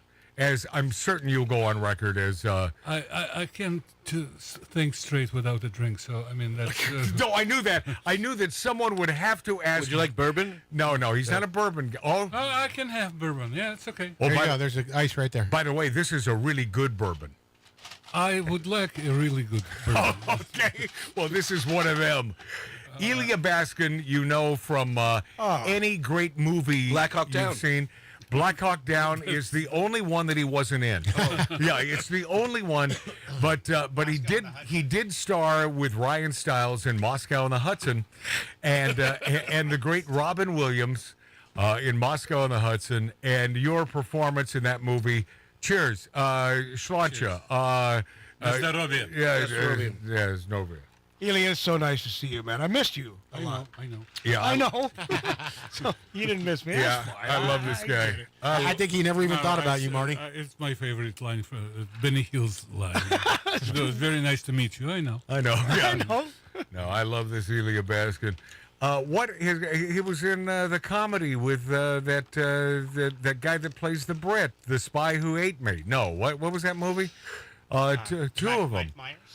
Mike Myers movie, yes, of course. Austin Powers. Austin Powers. That's what I'm trying to think of. Yeah. He was also in a movie with a friend of ours, Jim McKeechin. Yeah. What was that movie? I was in a couple of Spider-Man movies too. So. Yeah. He's a Marvel hero. Just little movie. Yeah. How about that being a Marvel hero? I'm certainly marvelous. A marvelous hero. Yeah. He's just a marvel. He's a marvel. And so what is the great Elya Baskin doing these days? Since the strike is over, I'm certain you've been a busy boy. Busy with what? No, I wasn't that busy, but there are a couple of things that are hanging in the air, and one of them is, you remember we were talking about it like a month ago, a film called Reagan. And every time they say, they give me a different date when they're coming. Yeah, when they're releasing it, but it's for some reason they don't. That movie is supposed to kick ass, and not only that, it's supposed to be really good, and good cast, and of course it's a great cast. And Elya Baskin. Not me, it's John Voight. It's John Voight, one of the good men. Yeah, one of the good men. As Elya Baskin is one of the good men, a man who made his way here to America and is now seeing America disassembled And it's got to hurt your heart, Elya. Not only that, but I mean this too. But yeah, I came here in '76. Yes, so almost 50 years. Yeah. And it's very, very sad to see how the country goes down. It's just, I remember my first shock was when Jimmy Carter became president, and all of a sudden everything, and I started to doubt, did I make a right choice coming here, you know? And that was right after you arrived here in America. Yeah. Yeah. And thank God there was Reagan afterward, and then I thought, oh, thank God. Yeah, That everybody is the country, yeah. So now we're back to who knows what. I mean, it's just very confusing. Now you're probably not a huge Donald Trump fan, but I can say this with complete conviction. Elya Baskin, the movie star, the television star, by the way, great in the 2 Texas Rangers he was in. One of the funniest Texas Rangers. Ralph Odierna, have you ever seen this one where he plays this guy who is, wait, are you into Clint Eastwood or Bond in this? I mean, I'm trying to be like Clint Eastwood. Yeah, he's totally enamored with Clint Eastwood. This is one of the funniest, greatest Texas Rangers ever. I have not seen it. Oh, Ralph Odierna, I promise you will thank me for this. And as you're watching, it's like, you know, I know that Elya is a good guy. I've been around him for many, many years on this show, but I didn't know he was really that good. You know, he's good comedically. He's good in dramas. He's good in damn near everything. He's a great dancer. Where was I going with this? As far as Elya and being here, and Jimmy Carter is elected president right after he arrives. Thank God for Ronald Reagan. And where are we now? And you, certainly firmly planted in the cesspool that is Hollywood. I mean, you work amongst these people, but you have been outspoken here on this show. And for that, I appreciate it, because that's why I have time to come here. He can't work anymore, folks. It's never come back to bite you, right? I mean, you're a certain character You type. actually don't know. I mean, it might. Yeah? Yeah, of course. I mean, and because I was open, and I felt that people know. It's the same thing with Robert Davi, and I mean, every conservative actor. I mean, people try not to hire you. To distance themselves. Right, yeah. Kelsey Grammer. I was at a movie set 2 weeks ago, and this happened to me. Over there with one of your buddies. You know Ronnie Shell very well from this show. And I think you adore Ronnie Shell from Gomer Pyle. I know you do. And 92 years old, and it remains 17, and a troublemaking son of a bitch, and I'm minding my own business on this set of a movie that he's shooting 2 Sundays ago, Elya. And the first thing, I sit down next to him. This is after one scene that he's already shot, and very loudly, so I'm going to educate you about Trump and why you're such a right-winger, Matt. You know, loud so everyone on the set can hear. And he's doing it on purpose, Elya, because he likes to stoke the fire. And at 92 years old, and with all his credits, you know, what does he care? You know, but he's always been a troublemaker. So then I got into it with this lovely blonde woman in the conference room when we were moved away from the set into the conference room. And this blonde woman who was I don't know what her position on the film was. Cop. She was a cop? Yeah. Oh, I thought she she was also helping with, carry cords and so on. No. She was a cop. And so she was in the film. She was one of the ones that he confused with the hooker that he ordered. Oh, is that right? Yes. So this gal, so he starts up again, and of course this gal, Elya, and you're going to know these words. She looks at me and says, "Oh, you're one of them." Right? Isn't that such a Hollywood thing for the left to say to someone who's a righty on a set? Oh, she was talking about you? Me? To him. She was talking to him directly. Yeah. Oh, you're one of them. And I said, yes, I am one of them. I'm a patriot. I'm a lover of America. I love freedom. And I love great presidents, and I love not having to pay $6 for a dozen eggs. She said there's a lot more to it than having to pay for. How about the environment? And what about women's choice? And what about women's choice? I said, I guess this conversation is over. But then, as Mark C.G. Boyer pointed out last week, and something that I forgot is. She also asked, who brought him here? Who brought him here? Oh, boy. You know, because there is no dialogue with the left, as you know. You know, you're the left. I mean, you're the right, so you're a bad guy. Oh, you're Hitler. Was she an actress who played the cop? I'll get to this in a moment. And so Mark, he after posing the question, who brought him here, Mark said, well, that guy right there, Ronnie Shell. And as Mark pointed out, she shut up after that. But that's nice. That's out of deference and respect for Ronnie. It turns out, and I only heard this later that night or the next day from Ronnie, that she happened to be married to a very well-known movie and TV actor named Ed Begley Jr. That's her husband. Oh, I know her. I know her too. I met her. I know her as well. Because Ed is a dear friend, I will not say what I think of her. And she was a yoga instructor. Say no more. Say no more. I had a scene with her when I told her that I would vote for Trump. Yeah? It was we were divided at that point. No. It was it was before the last election. Right. And she almost jumped. And Ed and I know each other for years, and I love and adore him. And I couldn't say anything like nasty, so I was just. And before Ralph throws his 2 cents in, when I heard that, and I talked to Ronnie Shell about this, I said, the same thing that just came out of Elya Baskin's mouth, and we have not spoken to this. I said the same thing. I love and adore Ed Begley Jr., a man that I have never met, but I've always respected because this is a lefty, a man on the left that walks the walk, talks the talk, and listens to the other side. And he does. And he does. Ralph? She met Ed. She was his yoga instructor. Oh, no. Yes. No. Yes. No. And she got into acting as they started a reality show on the environment. Is that right? Yes. Is that right? Absolutely. So you know this blonde we're talking about. I was working for Rob Reiner when I met her. You were working for Rob Reiner? Yeah. What's wrong with you? I like the paycheck. Yeah, it's a gig. It's a gig. So that was his yoga instructor. They hook up. They move in. He gets a reality show on saving the environment, and that's how she gets into acting. No! Yes. Good way! That's funny. That's but Elya, damn it, man. Elya Baskin, I appreciate your candor.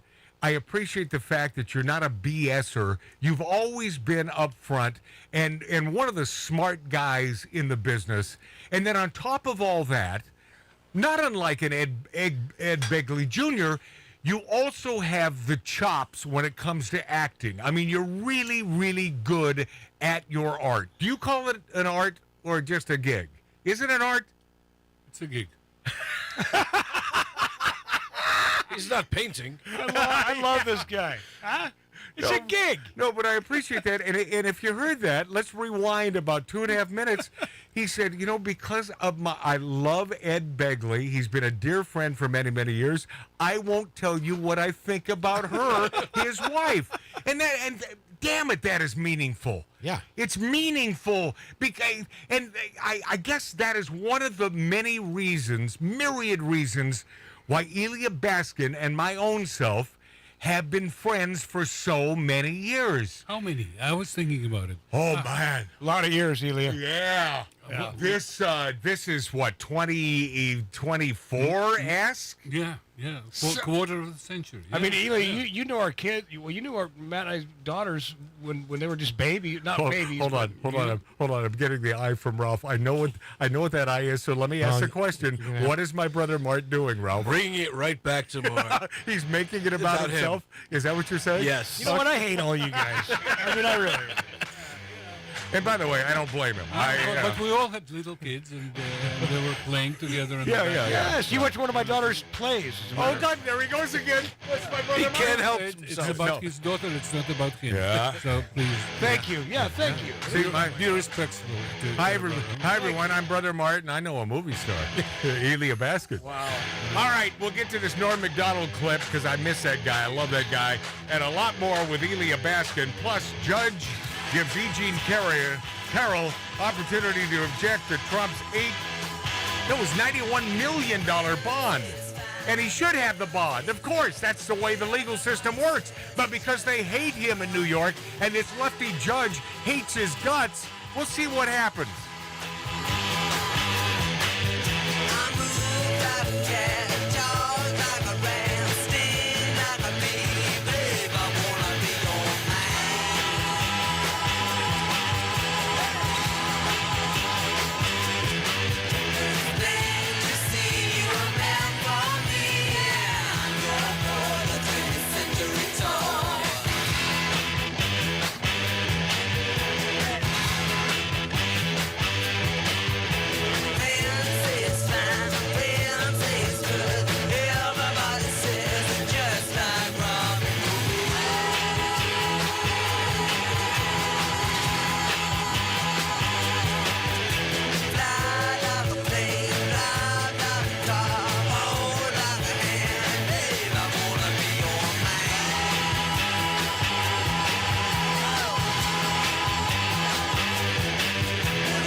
Is it up there? Is it good? Is it good? Is it good? Is it good? It's better, right? It's definitely better. Yeah. Okay.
This is Outlaw Radio.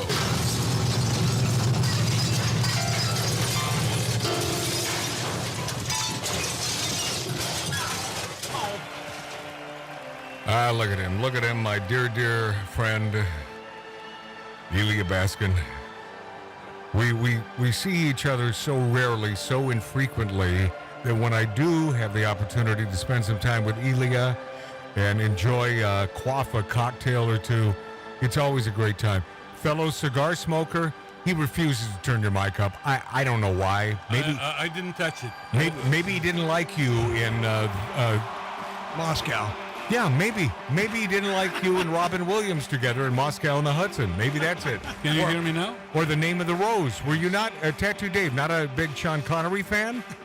What the hell, man? Yeah, I can hear you now. But I love spending time with you. And you're close enough where you and I should get together at the very least once a month.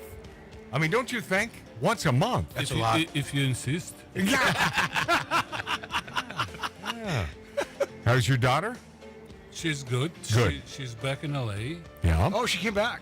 Works in the industry and makes like I think $2 more than minimum wage. But She a PA? No. She actually in development. Oh, well, what's minimum wage now, though? It hasn't gone $400. Yeah. What, an hour? Yes. 400 an hour? Yeah. Well, no, only if you're flipping burgers. That's correct. Yeah. I started my work in Arizona Biltmore and was getting minimum wage. It was $2.50. $2.50 an hour. An hour, yeah. Yeah. Well, that was 122 years ago, though, Elya. Yeah. But unlike our buddy Ronnie Shell, who was on the show last Saturday, he's the, God. Hey, Sarge! He was in every damn great show. But that man, 92 years old, can you imagine what minimum... There was no minimum wage then. No, it didn't exist. Minimum wage was you have a job, pal. Yeah, and by the way, another thing that has ruined America. I mean, it really is ridiculous. But 92 and he's still working. That's beautiful. Yeah, see, I knew you'd love that, and that was my point. Elya's not even close to 92 years old, but damn it, I hope you. Well, what? Not even close. He came here. He was here in person last Saturday. And he looked good, sounded great. But your mother and dad, how long did they live? No, that's a story. Another story. But the February the 2nd, I flew to Tampa, Florida. Yeah. To celebrate my uncle's, who's my mother's brother, the only one remaining. There were 7 of them. Right. To his 100th birthday. Wow. Wow, that's a lot of candles. The guy, he lives in Tampa, near Tampa. It's Clearwater. Yeah. And lives by himself. He has 2 kids, my cousins. They visit him. The one little detail that might probably explain why both of them are MDs. Okay, so kids. Yeah. Well, yes and no. I mean, and not one to throw a name down and have to pick it back up, but spending some time with a man named Barry Gibb about 6 years ago, one of the most affable, forget what you see, the way they depict him on Saturday Night Live, even though I've seen that side of him too. Yeah. In Meadowlands Parkway, close to Z100, where I performed an afternoon radio show back in the day. Number 1. And I had lunch.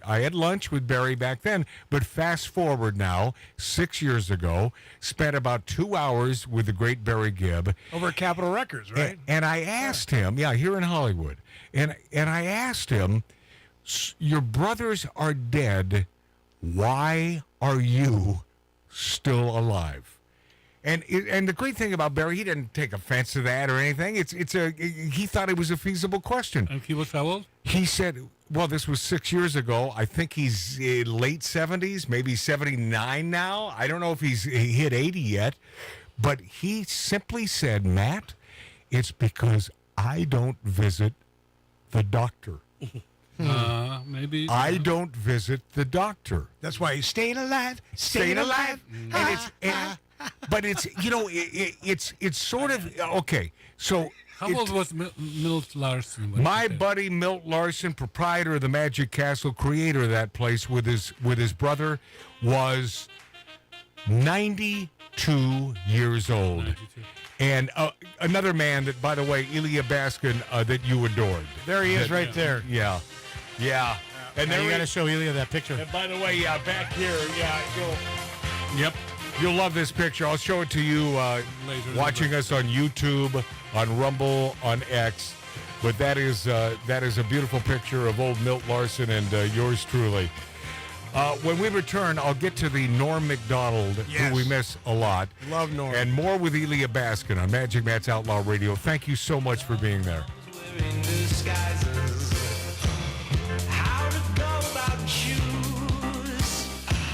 Breaking down by shapes and sizes. I'm a man who's got very specific taste. You're just my type. All you got wants to vibrate. You're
that rolls. Hi, this is Meatloaf. Okay, kids, you know what time it is? You know what time it is? It's Outlaw Radio time! The most imitated radio station in the nation. I'm through with standing in line for some fun to begin, but I found a good thing leaving me with a grin. It's time for Outlaw Radio to begin. Tell me what you want. You have the great Billy Gibbons here? Yeah. It's very cool. He just passed out. Yeah. Hey, that didn't sound too bad. Huh? At the Lightning Lounge. Oh, man. We're here with Matt. Oh, yeah. At the Lightning Lounge. Oh, little Outlaw Radio. We're here with Matt. And he's not fat. We got all his guys and girls in the house. Let me tell you, that's where it's at. And that's, ladies and gentlemen, Matt Allen. Pass me a gallon.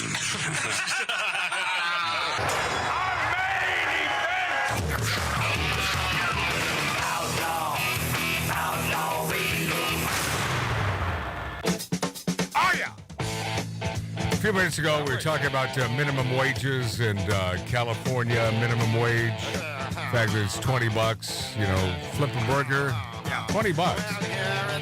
And in 1913, it was what? 16 cents. 16 cents in 1913 in California. And California has always spearheaded this liberal agenda, even though we had a Ronald Reagan, and we were certainly not a bunch of libtards then, man. You know, he ran a good show as governor and then, of course, president of the United States.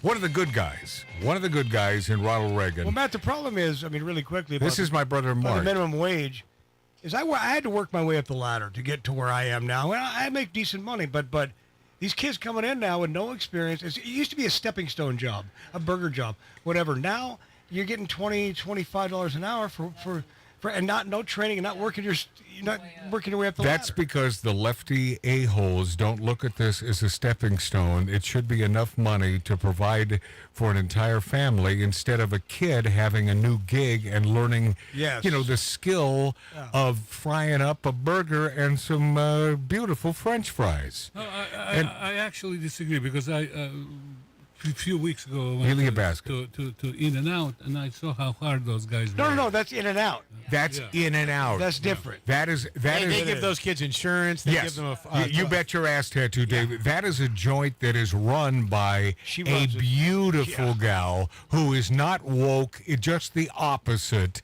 who is a gal that lost the first In-N-Out. Ever. Well, but I wonder if they'll reopen because this closing of In-N-Out in Oakland got the attention of Governor A-Bite piece of crap, Eddie Munster lookalike, Gavin Newsom. Gruesome. And Newscomb. The last I heard is it was sort of on the fence. They were closing that In-N-Out. Why? Not for profit. Well, no. Right. No, they were making tons of money, Elya Baskin, and I don't think there's a person in this 1876 Virginia City, Nevada style bar that doesn't love In-N-Out burgers. That double, just the perfect burger in my opinion, and run by this beautiful gal. She inherited from her grandfather. Yeah, who understands what this business is all about. Yeah, but she's also one of the good ones. She understands America. And they're in Oakland because of crime, and the damn employees are afraid to lose their life. Right. And she will not put them in that situation. No, she will not. So they closed her off.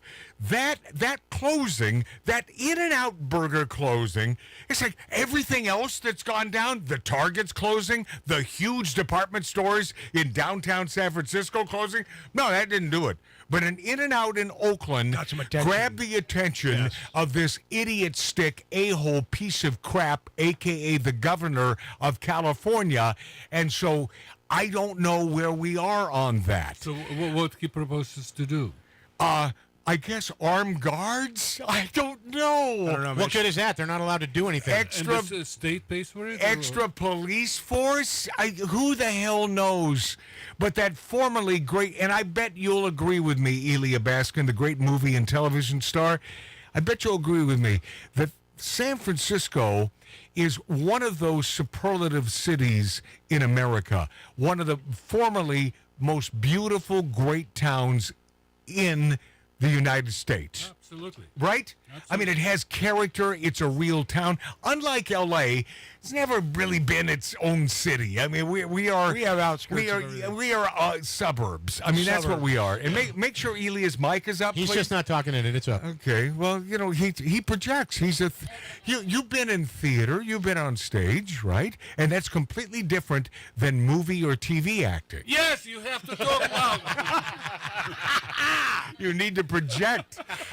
And speaking.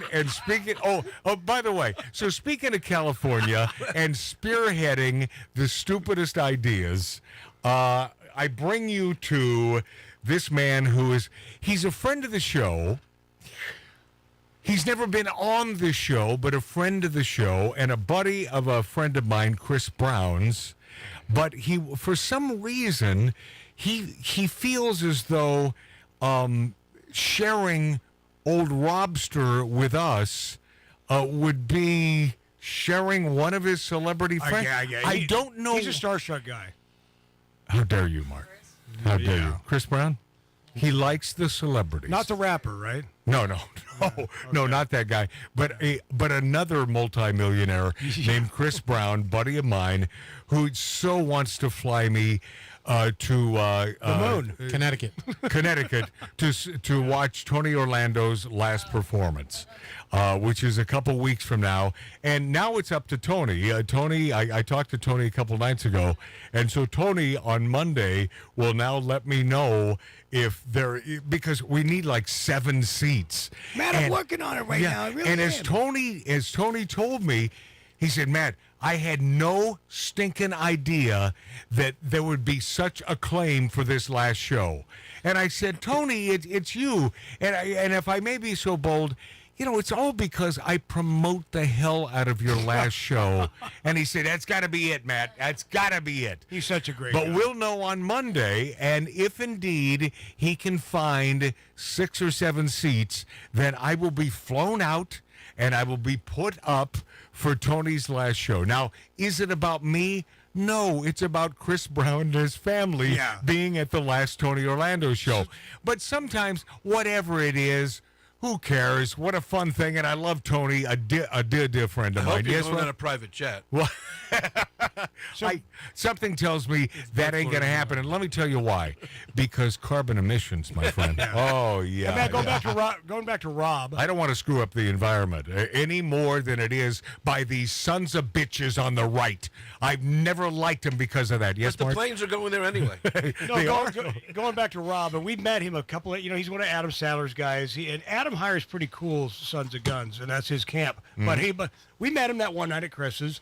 Great, fantastic. Oh yeah, good guy. Although he's not a Trump guy. He is not a Trump guy. Now, will he know end what up we're talking about, right? Will he end up voting for Trump? Yes. Yeah, I believe in my you heart. See his latest stuff on because YouTube. he must. I mean, we have no choice.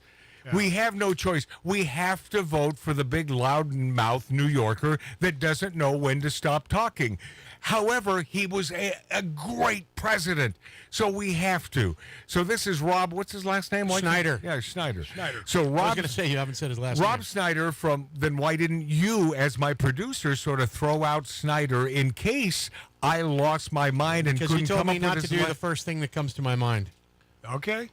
But that would be, let me, okay, so I have to distill this down. That would be trying to be clever. That's just simply trying to help out your host. All right. Well, it's done. So Matt Schneider, Schneider, he not only Saturday Night Live, he was known for he was the copy machine guy. Hey, Joe, how you doing today? Well, that's Saturday Night Live.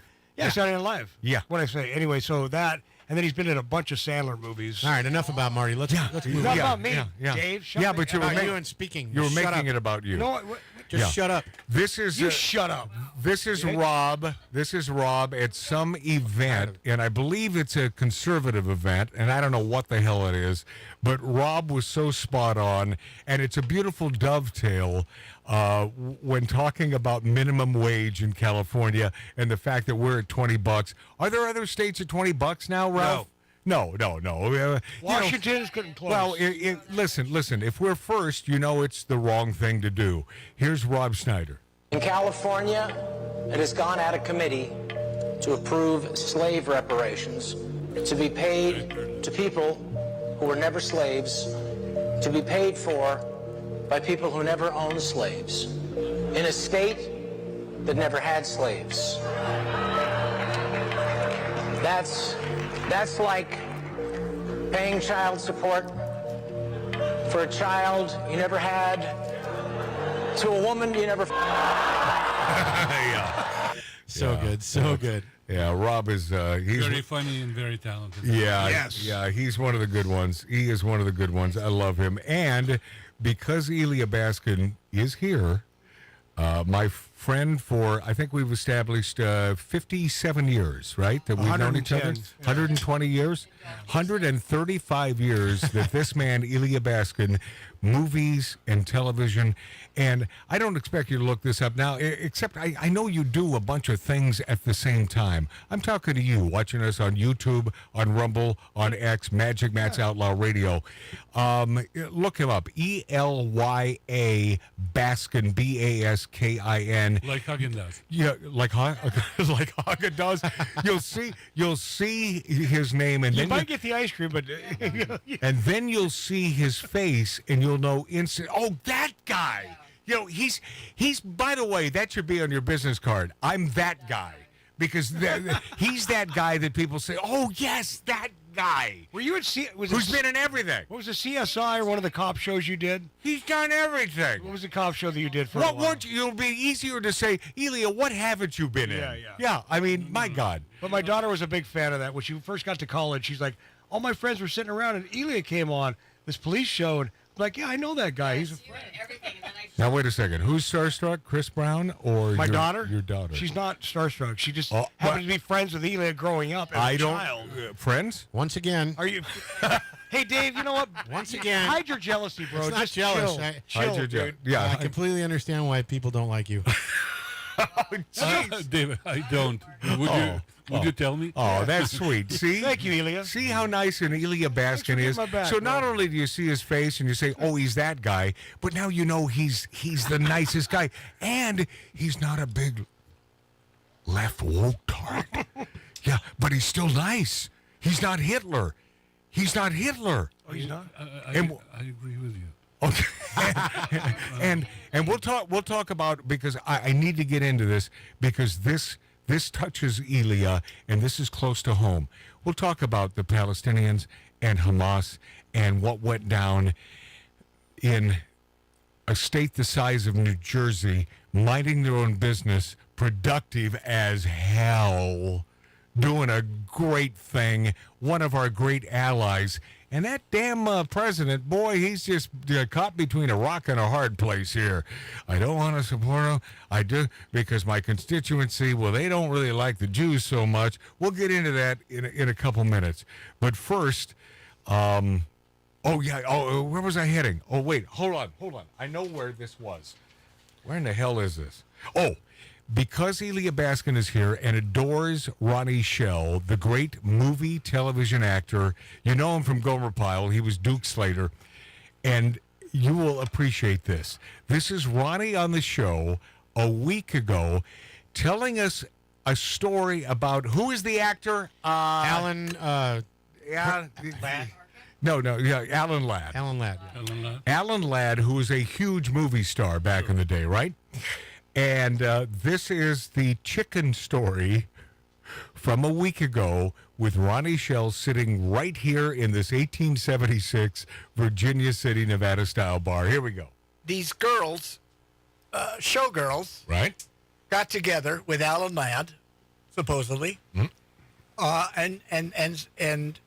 said, "Is it true that you like to fool around with chickens?"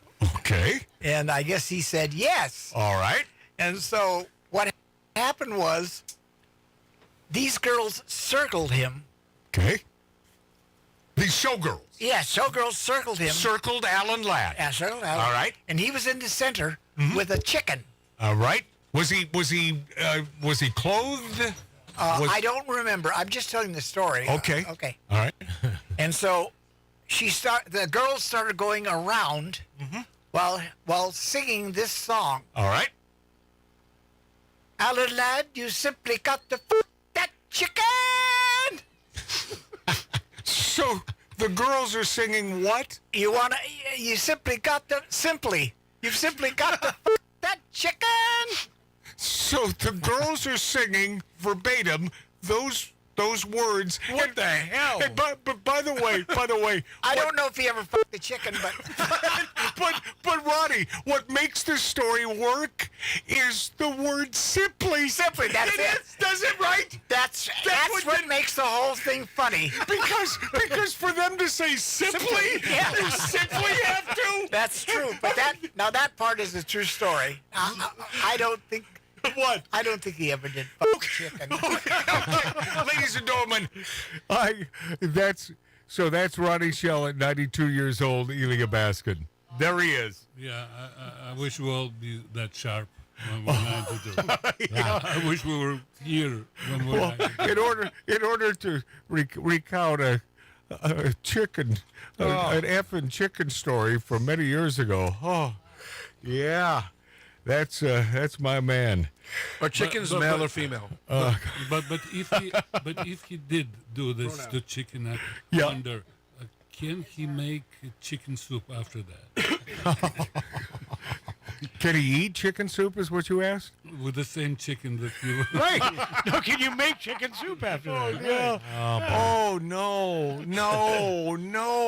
Oh! I don't know if I'd eat that. No, that's so basically he's pre-basting it. Yeah. Oh, Ralph! Really? Oh, Ralph! That's injecting it. Oh, this is so ugly. Do you see where we are right now? Ronnie did it. I can't. Yeah, but he's 92. Oh, yes. And if the chicken becomes pregnant. Oh, jeez. Oh, come on, Elya Baskin. Oh, Elya. You made chicken to a different level, man. Yeah, well, I'll tell you, that Alan Ladd, boy, he... Well, didn't FDR promise a chicken in every bed? Yes, he did. No, well, yeah, close. Yeah. All right, let's break this down and get serious. Let's get serious for we're done with chicken just a second here. Serious FM. Okay, so here we are minding our own business, and the Jews just trying to have a happy damn day, and one day, a bunch of hoodlums sort of cross the old barbaric pieces of crap. All right. And not only Jews, there were people from Thailand. There were a lot of different people who got killed that day. Oh, no. Of course, because they don't. Hamas cares not. So, Elya Baskin, being a Jewish fella, your own self, and you've been to Israel? I'm probably assuming you've been there. A few times. Nice place. You've had great experiences there. I loved it. Yeah. I almost went last year, but I got a job, so.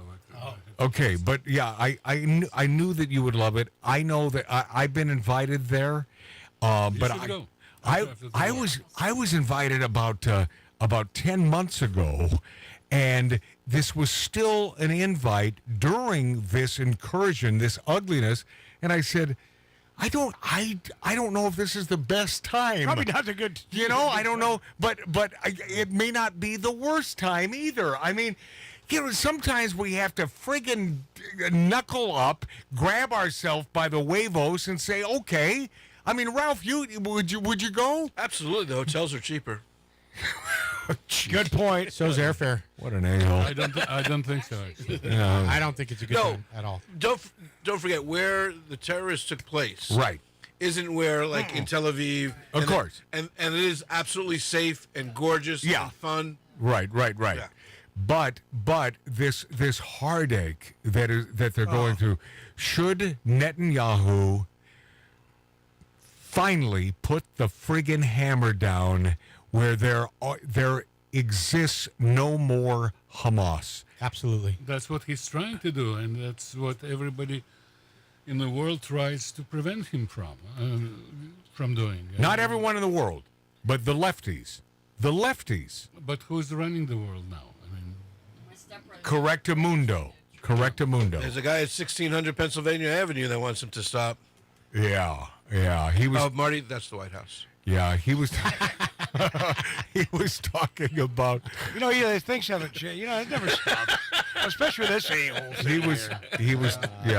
He was talking about a ceasefire out of school about a week and a half ago or so at an ice cream store. Yeah. Our quote unquote president. He got caught on a hot mic at the State of the Union saying the same thing. The same damn thing. And in my opinion, okay, a ceasefire for a day, get our hostages back, fine. But as was stated earlier in the show, it's an easy thing. If these a-holes would lay down their arms and say... That's the thing, yeah. But they won't. Matt, that's the thing that everybody blames Israel for all the deaths and everything. Hamas. No. I must correct you. No, not everyone, and I don't think the masses do. But look at the demonstrations in New York. It's the loud woke tards who don't understand reality. Wait till you see the demonstrations tomorrow at the Academy Awards. Oh yeah. Oh my God. Yes. They have a pro-Palestinian demonstration. Oh, smell that coming down, man. Wait till De Niro gets up there. Yeah, as I mentioned earlier, it's an easy thing to understand that if Hamas laid down their arms and said, okay, it's over, what happens? Peace in the Middle East. Tomorrow. Today. Yeah. If the Jews lay down their arms, what happens, Elya Baskin? There won't be in Israel any longer. No, because if these people, and I'm not talking about simply Hamas, but those sympathizers, I'm thinking of that blonde chick who had that video out. Yeah. Which was Thigh Master. Yeah. Suzanne Summers. Those sympathizers, if you really get to the crux and the truth, they will always eventually tell you that there cannot be an Israel. Israel cannot exist. So all other arguments are out the stinking window. I agree. The only way this can work is if Hamas completely annihilates Israel and it becomes a Palestinian state. But that's what they want, and they don't hide it. I mean, that's what they're saying. They want two-state solution. They want one state. Well, the president called for a two-state solution on his State of the Union. Nobody wants two states, and mostly Arabs. And how about these people that, the videos are out there, it's proven that it's my brother Mark. With killing not only, the women and children and everybody, just brutally slitting their throats. Well, you're talking about the idiot stick woke-tards denying this. Yeah, they're saying it was and calling it propaganda. Propaganda. It's right in front of your face. It's facts. Of course, but the same people say that Holocaust never existed. Right, exactly. Yeah. Yeah, and the Earth is flat too. Yeah. So, but most of the people are dumb, and it's true. It's well true. put. Yeah, it's true. Yeah. Oh yeah. No, Michael Rappaport's had a complete turnaround. Oh yeah, complete. Yeah. Yes. Yeah. My mic went up. You should be able to hear that in your phones and take down my trim. I don't know what the hell happened there, except to say I'm sorry. Yeah. In fact, I'm sorry. In fact, you probably have it there. Do we have 30 seconds or not? No. Okay, then why aren't we going to break? We are. Okay. When we return, I'll play a little. Did you see the latest Michael Rappaport rant, Elya Baskin? No. You know who he is, right? The movie actor? Sure. All right, we'll play a little snippet when we return here on Outlaw Radio. So tomorrow it will be announced.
your mood. And when I'm down, you breathe life over me. Even though we're miles apart, we are each other's destiny.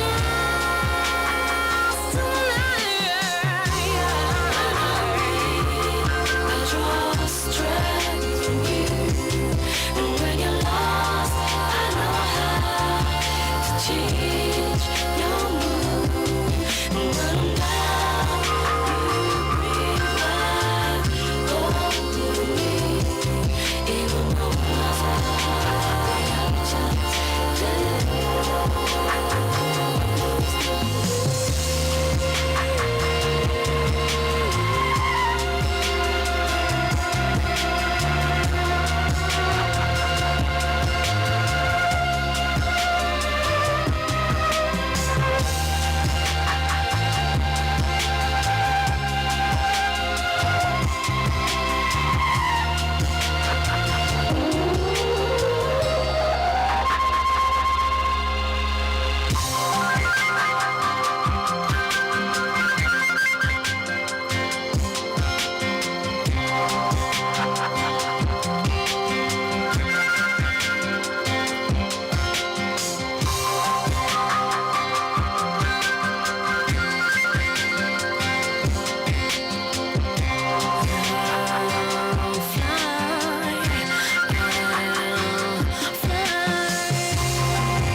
Arbitron and search rated #1.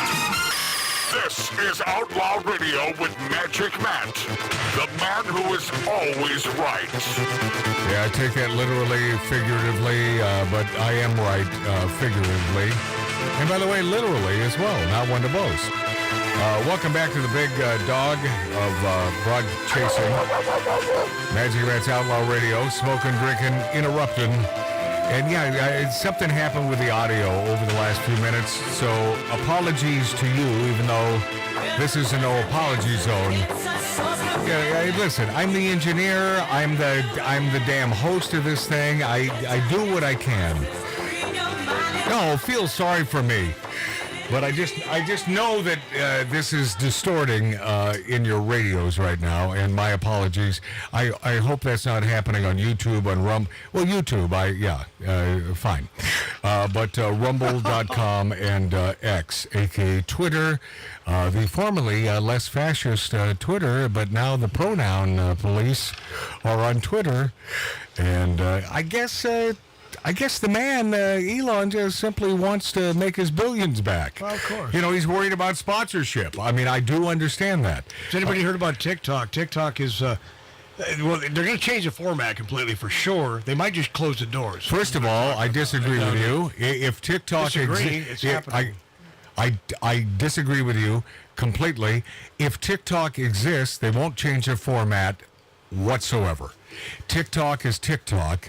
In order to change a format, it would no longer be TikTok, which is, it's the joint where all of the youngins get their news, which is unfortunate.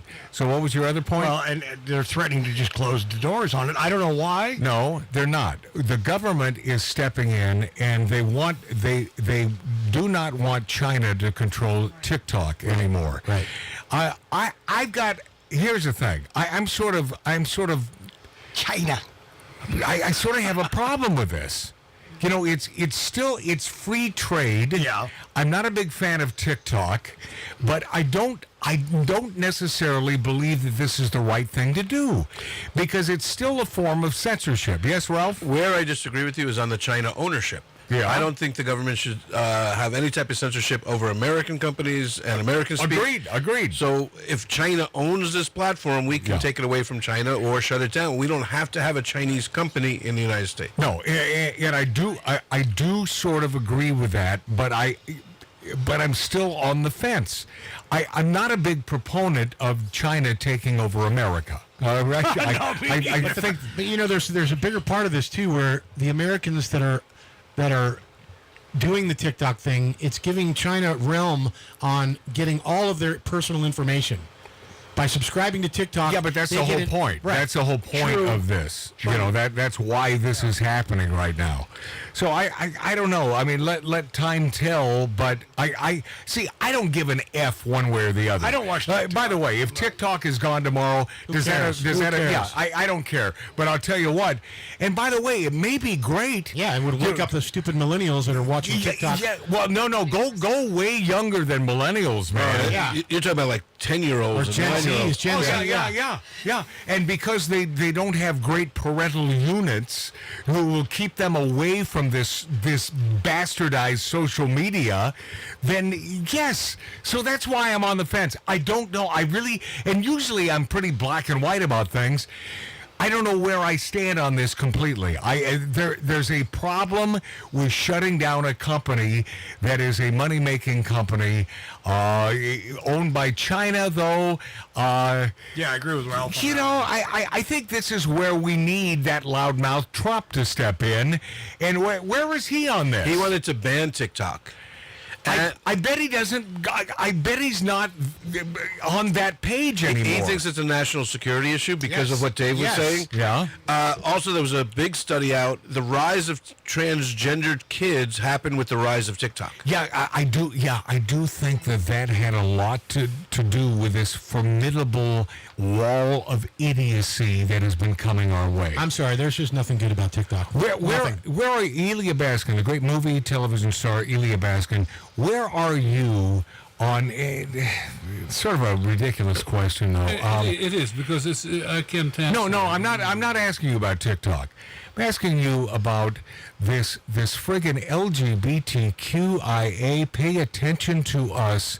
This transgenderism, as though this is something new and this is big. It's only a minute portion of people in the world who are making this a big thing. Absolutely, like everything. Yes, it's a squeaky wheel deal that we're dealing with.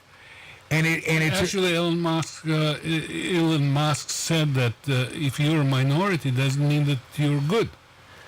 You're just a minority. It doesn't mean that you have to. And very smart words. Yes. It doesn't make you good. It doesn't make you bad. Absolutely. You're simply a minority. And that doesn't make you bad. It doesn't make you good. Norm Macdonald was pretty spot on, and God bless him, man. God rest his soul, man. I miss the man, and I had no idea during his life how smart, and I sort of knew how funny he was by watching the sketches of him on SNL with Sean Connery going after Alex Trebek. The funniest SNLs ever. If you want to find funny on SNL, look those up. The best. They are the greatest bits ever. And Norm Macdonald as Burt Reynolds is funny as hell. Oh, my God.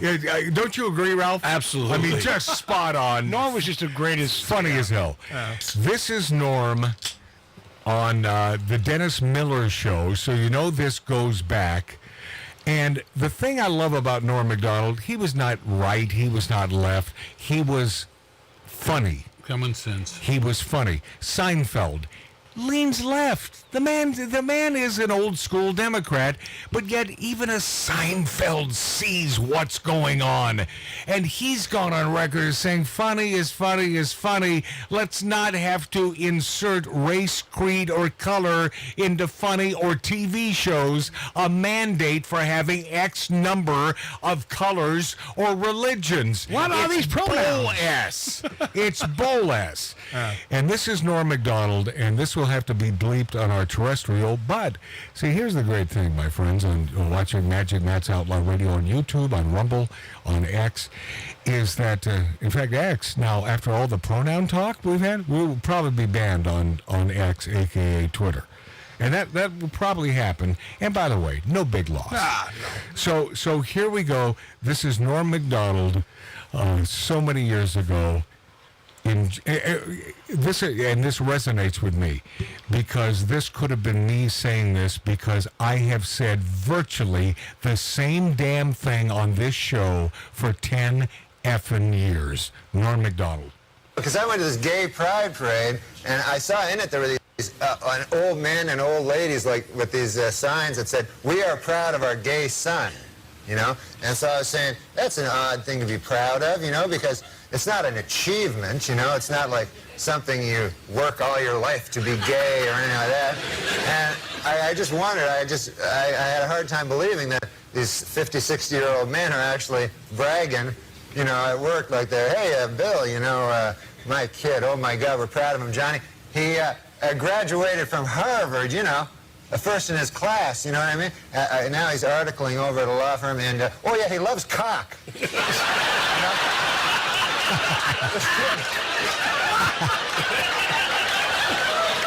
He can't get enough cock in his mouth, his ass, his kid's always cock.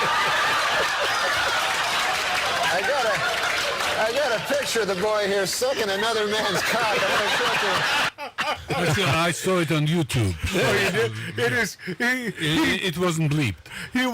He was so spot on, this Norm Macdonald.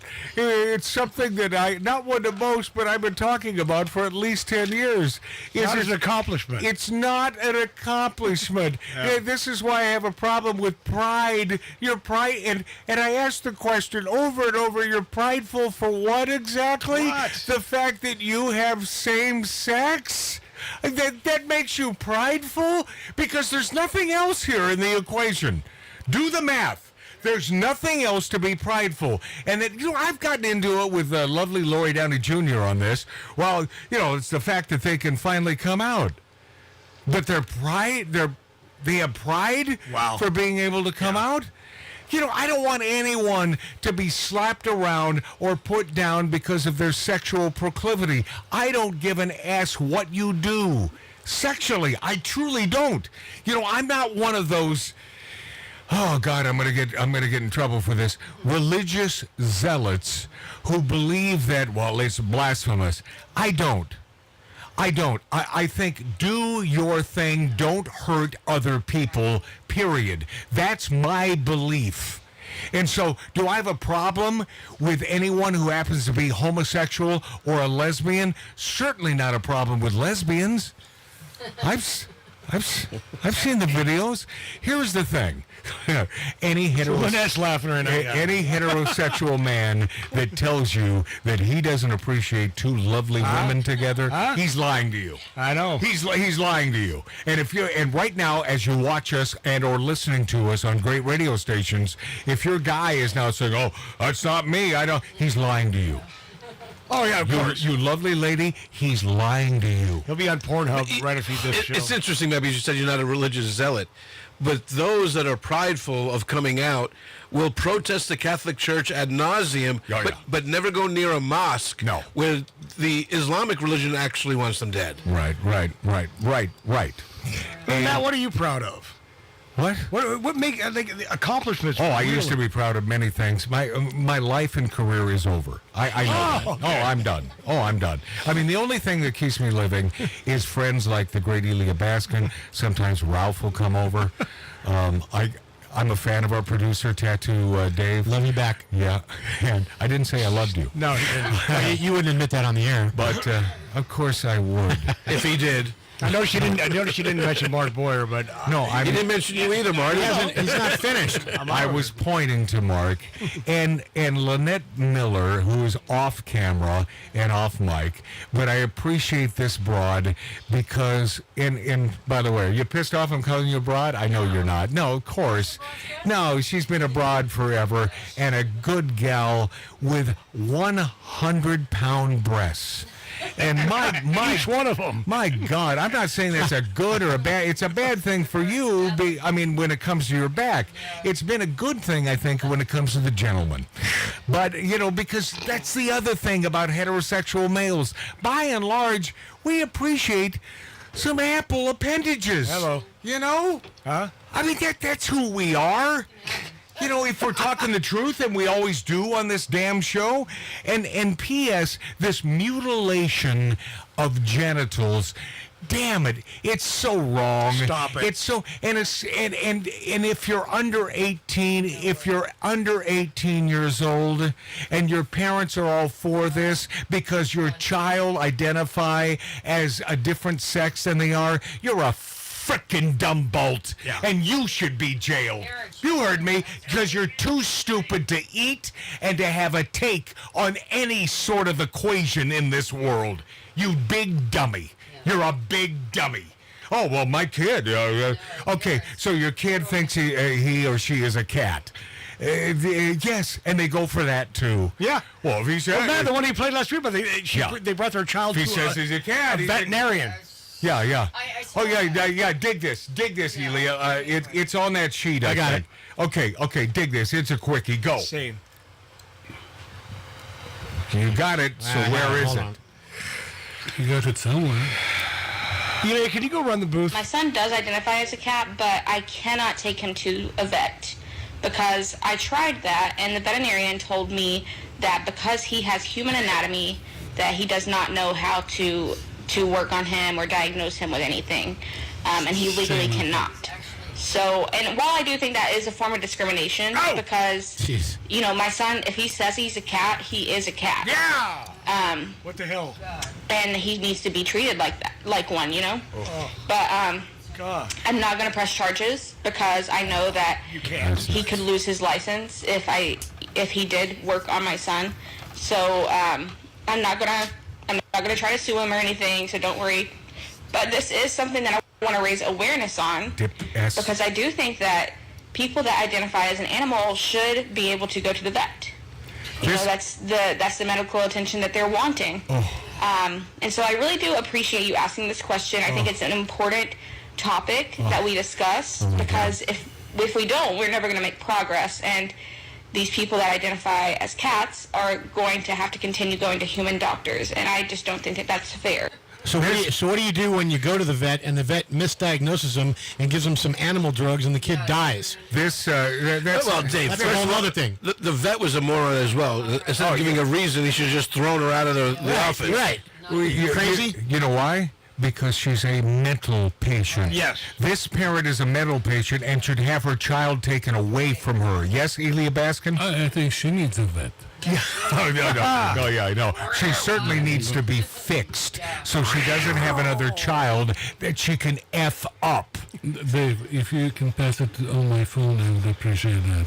What? Elya wants that spot. I got it. And finally, if genitals, hear me out, if genitals don't determine gender, then what?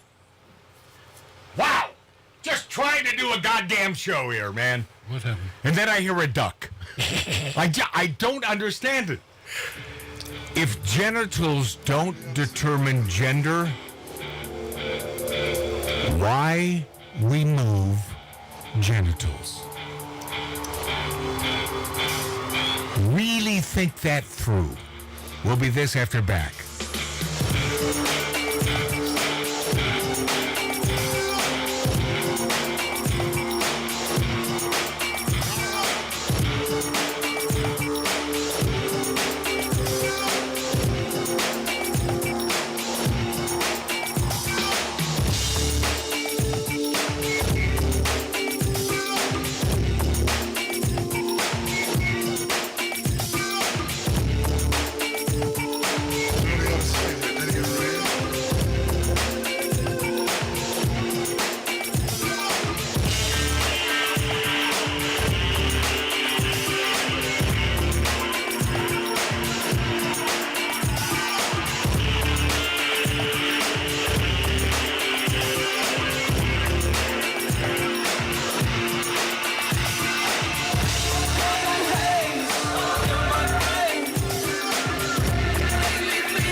to Outlaw Radio's Demons of Decadence.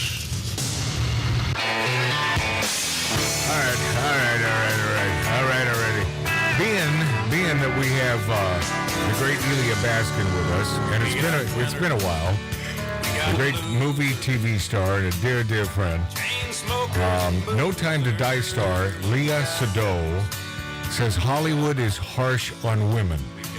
And I pose this question to Elya Baskin, who's been in Hollywood for so many years, since the 80s or late 70s. You were first in Arizona, and you were working at a hotel, and I think you were serving up food and so on. No. I wasn't. I wasn't promoted to that. No, I was a busboy. You were a busboy cleaning the table. So you were in the food industry at a probably a beautiful hotel in Arizona. Yeah, Arizona Biltmore. That. And can't get prettier than that. No, and by the way, I've been there, and back in the day when we could smoke cigars at the bar, and that was a great place to smoke a stogie. That was a great, gorgeous place. So this star Elya Sado from No Time to Die. By the way, did you see that James Bond movie? Did you watch that, Elya Baskin? Which one? No Time to Die. That was the last one. Actually, was that not the last one? Yeah, that was the last one. I don't think I did. Yeah, I don't blame you, because Bond friggin' dies. And I thought that was a really stupid idea. Don't have Bond die. But they did. But that's Barbara Broccoli, the always woke Barbara Broccoli. I think her daddy is spinning in his grave. But this gal, who is great in that movie, says Hollywood is harsh on women. Agree or disagree, Elya Baskin? I can only talk about my experience. There were a couple of us harsh with... Sexually? No, I'm kidding. No. Oh, you're talking. So is Hollywood harsh on women? Just last couple of years, most of the directors I worked with were women. Yeah. Look at all the shows that are on the air now. I mean, starring women. Starring. They're not very good. Some of them are very good. Some of them are, yeah. But the thing is, I think maybe that was a thing years ago. But last couple of decades, I didn't feel it at all. Yeah, I thought so. And so, No Time to Die star Elya Sado should have said that Ralph is harsh on women. Right? I'd like to ask her if she'd like to see more Republicans running Hollywood. Yeah, you think? Well, by the way, at least things would be fair, right? Right? Yeah, you want fair? Fair share. Things would be fair if that were the case. She was great in that movie. And it is. I watched it twice. I had to, because the first time when James Bond dies, it pissed me off so stinking much. Did you see it, Ralph? Never saw it. Yeah, and I get that, and I hated it, but I had to watch it again. Was the movie good at all? Yes, the movie is a good movie, but damn it, Barbara Broccoli, how dare you? How dare you? How dare you kill Magic Matt? James Bond? You don't kill off James Bond. And a man that Elya Baskin worked with, the great Sean Connery, he was everything that we thought he would be. Correct, Elya Baskin? In real life, you were in Name of the Rose with Sean Connery. Yeah. Is he not that guy? Is he not the closest real James Bond, who happened to be an actor? He wasn't always an actor. This guy was blue-collar, working son of a bitch, found himself as an actor, and sort of as Elya mentioned earlier, I think he looked at it as a gig. How much money are you going to pay me? The main thing was golf, of course. Yeah, it was golf. Oh, Shaw was a big golfer. Golf! No, any conversation you start with him will end up talking golf. I mean, it's politics, whatever. Environment, 5 minutes, you're talking gold. He's also girls like the guy, right? Yeah, but he had his wife on the set, so... Is that right? And off the set. Is that right? All right. Thank you, Tattoo Dave. Thank you. Thank you, my brother Mark. T. Ralph O'Dearna. Peace out. Mark C.G. Boyer. T. Lovely Lynette, who's sitting over there. She's lovely. She's Armenian and Italian. And I don't need to say this again, so I will. 150-pound boobies. And my buddy Elya Baskin, I love you. Yes, sir. I love you. Love you too. You know that I'm sincere when I know you're sincere. And I love the people who listen to your show and watch it. Thank you, man. Thank you. That's Elya Baskin. E-L-Y-A, last name B-A-S-K-I-N-E-I-E-I-O. Hey! Yeah, Y-A. Good. It is not Y-A, you son of a gun. I know how to spell your damn name. Love him, love you for taking the time to spend with us. Magic Matt's Outlaw Radio. Till next week, don't forget, my friends, as the proprietor of the Magic Castle, my dear buddy Milt Larson taught me, bumblebees can't fly.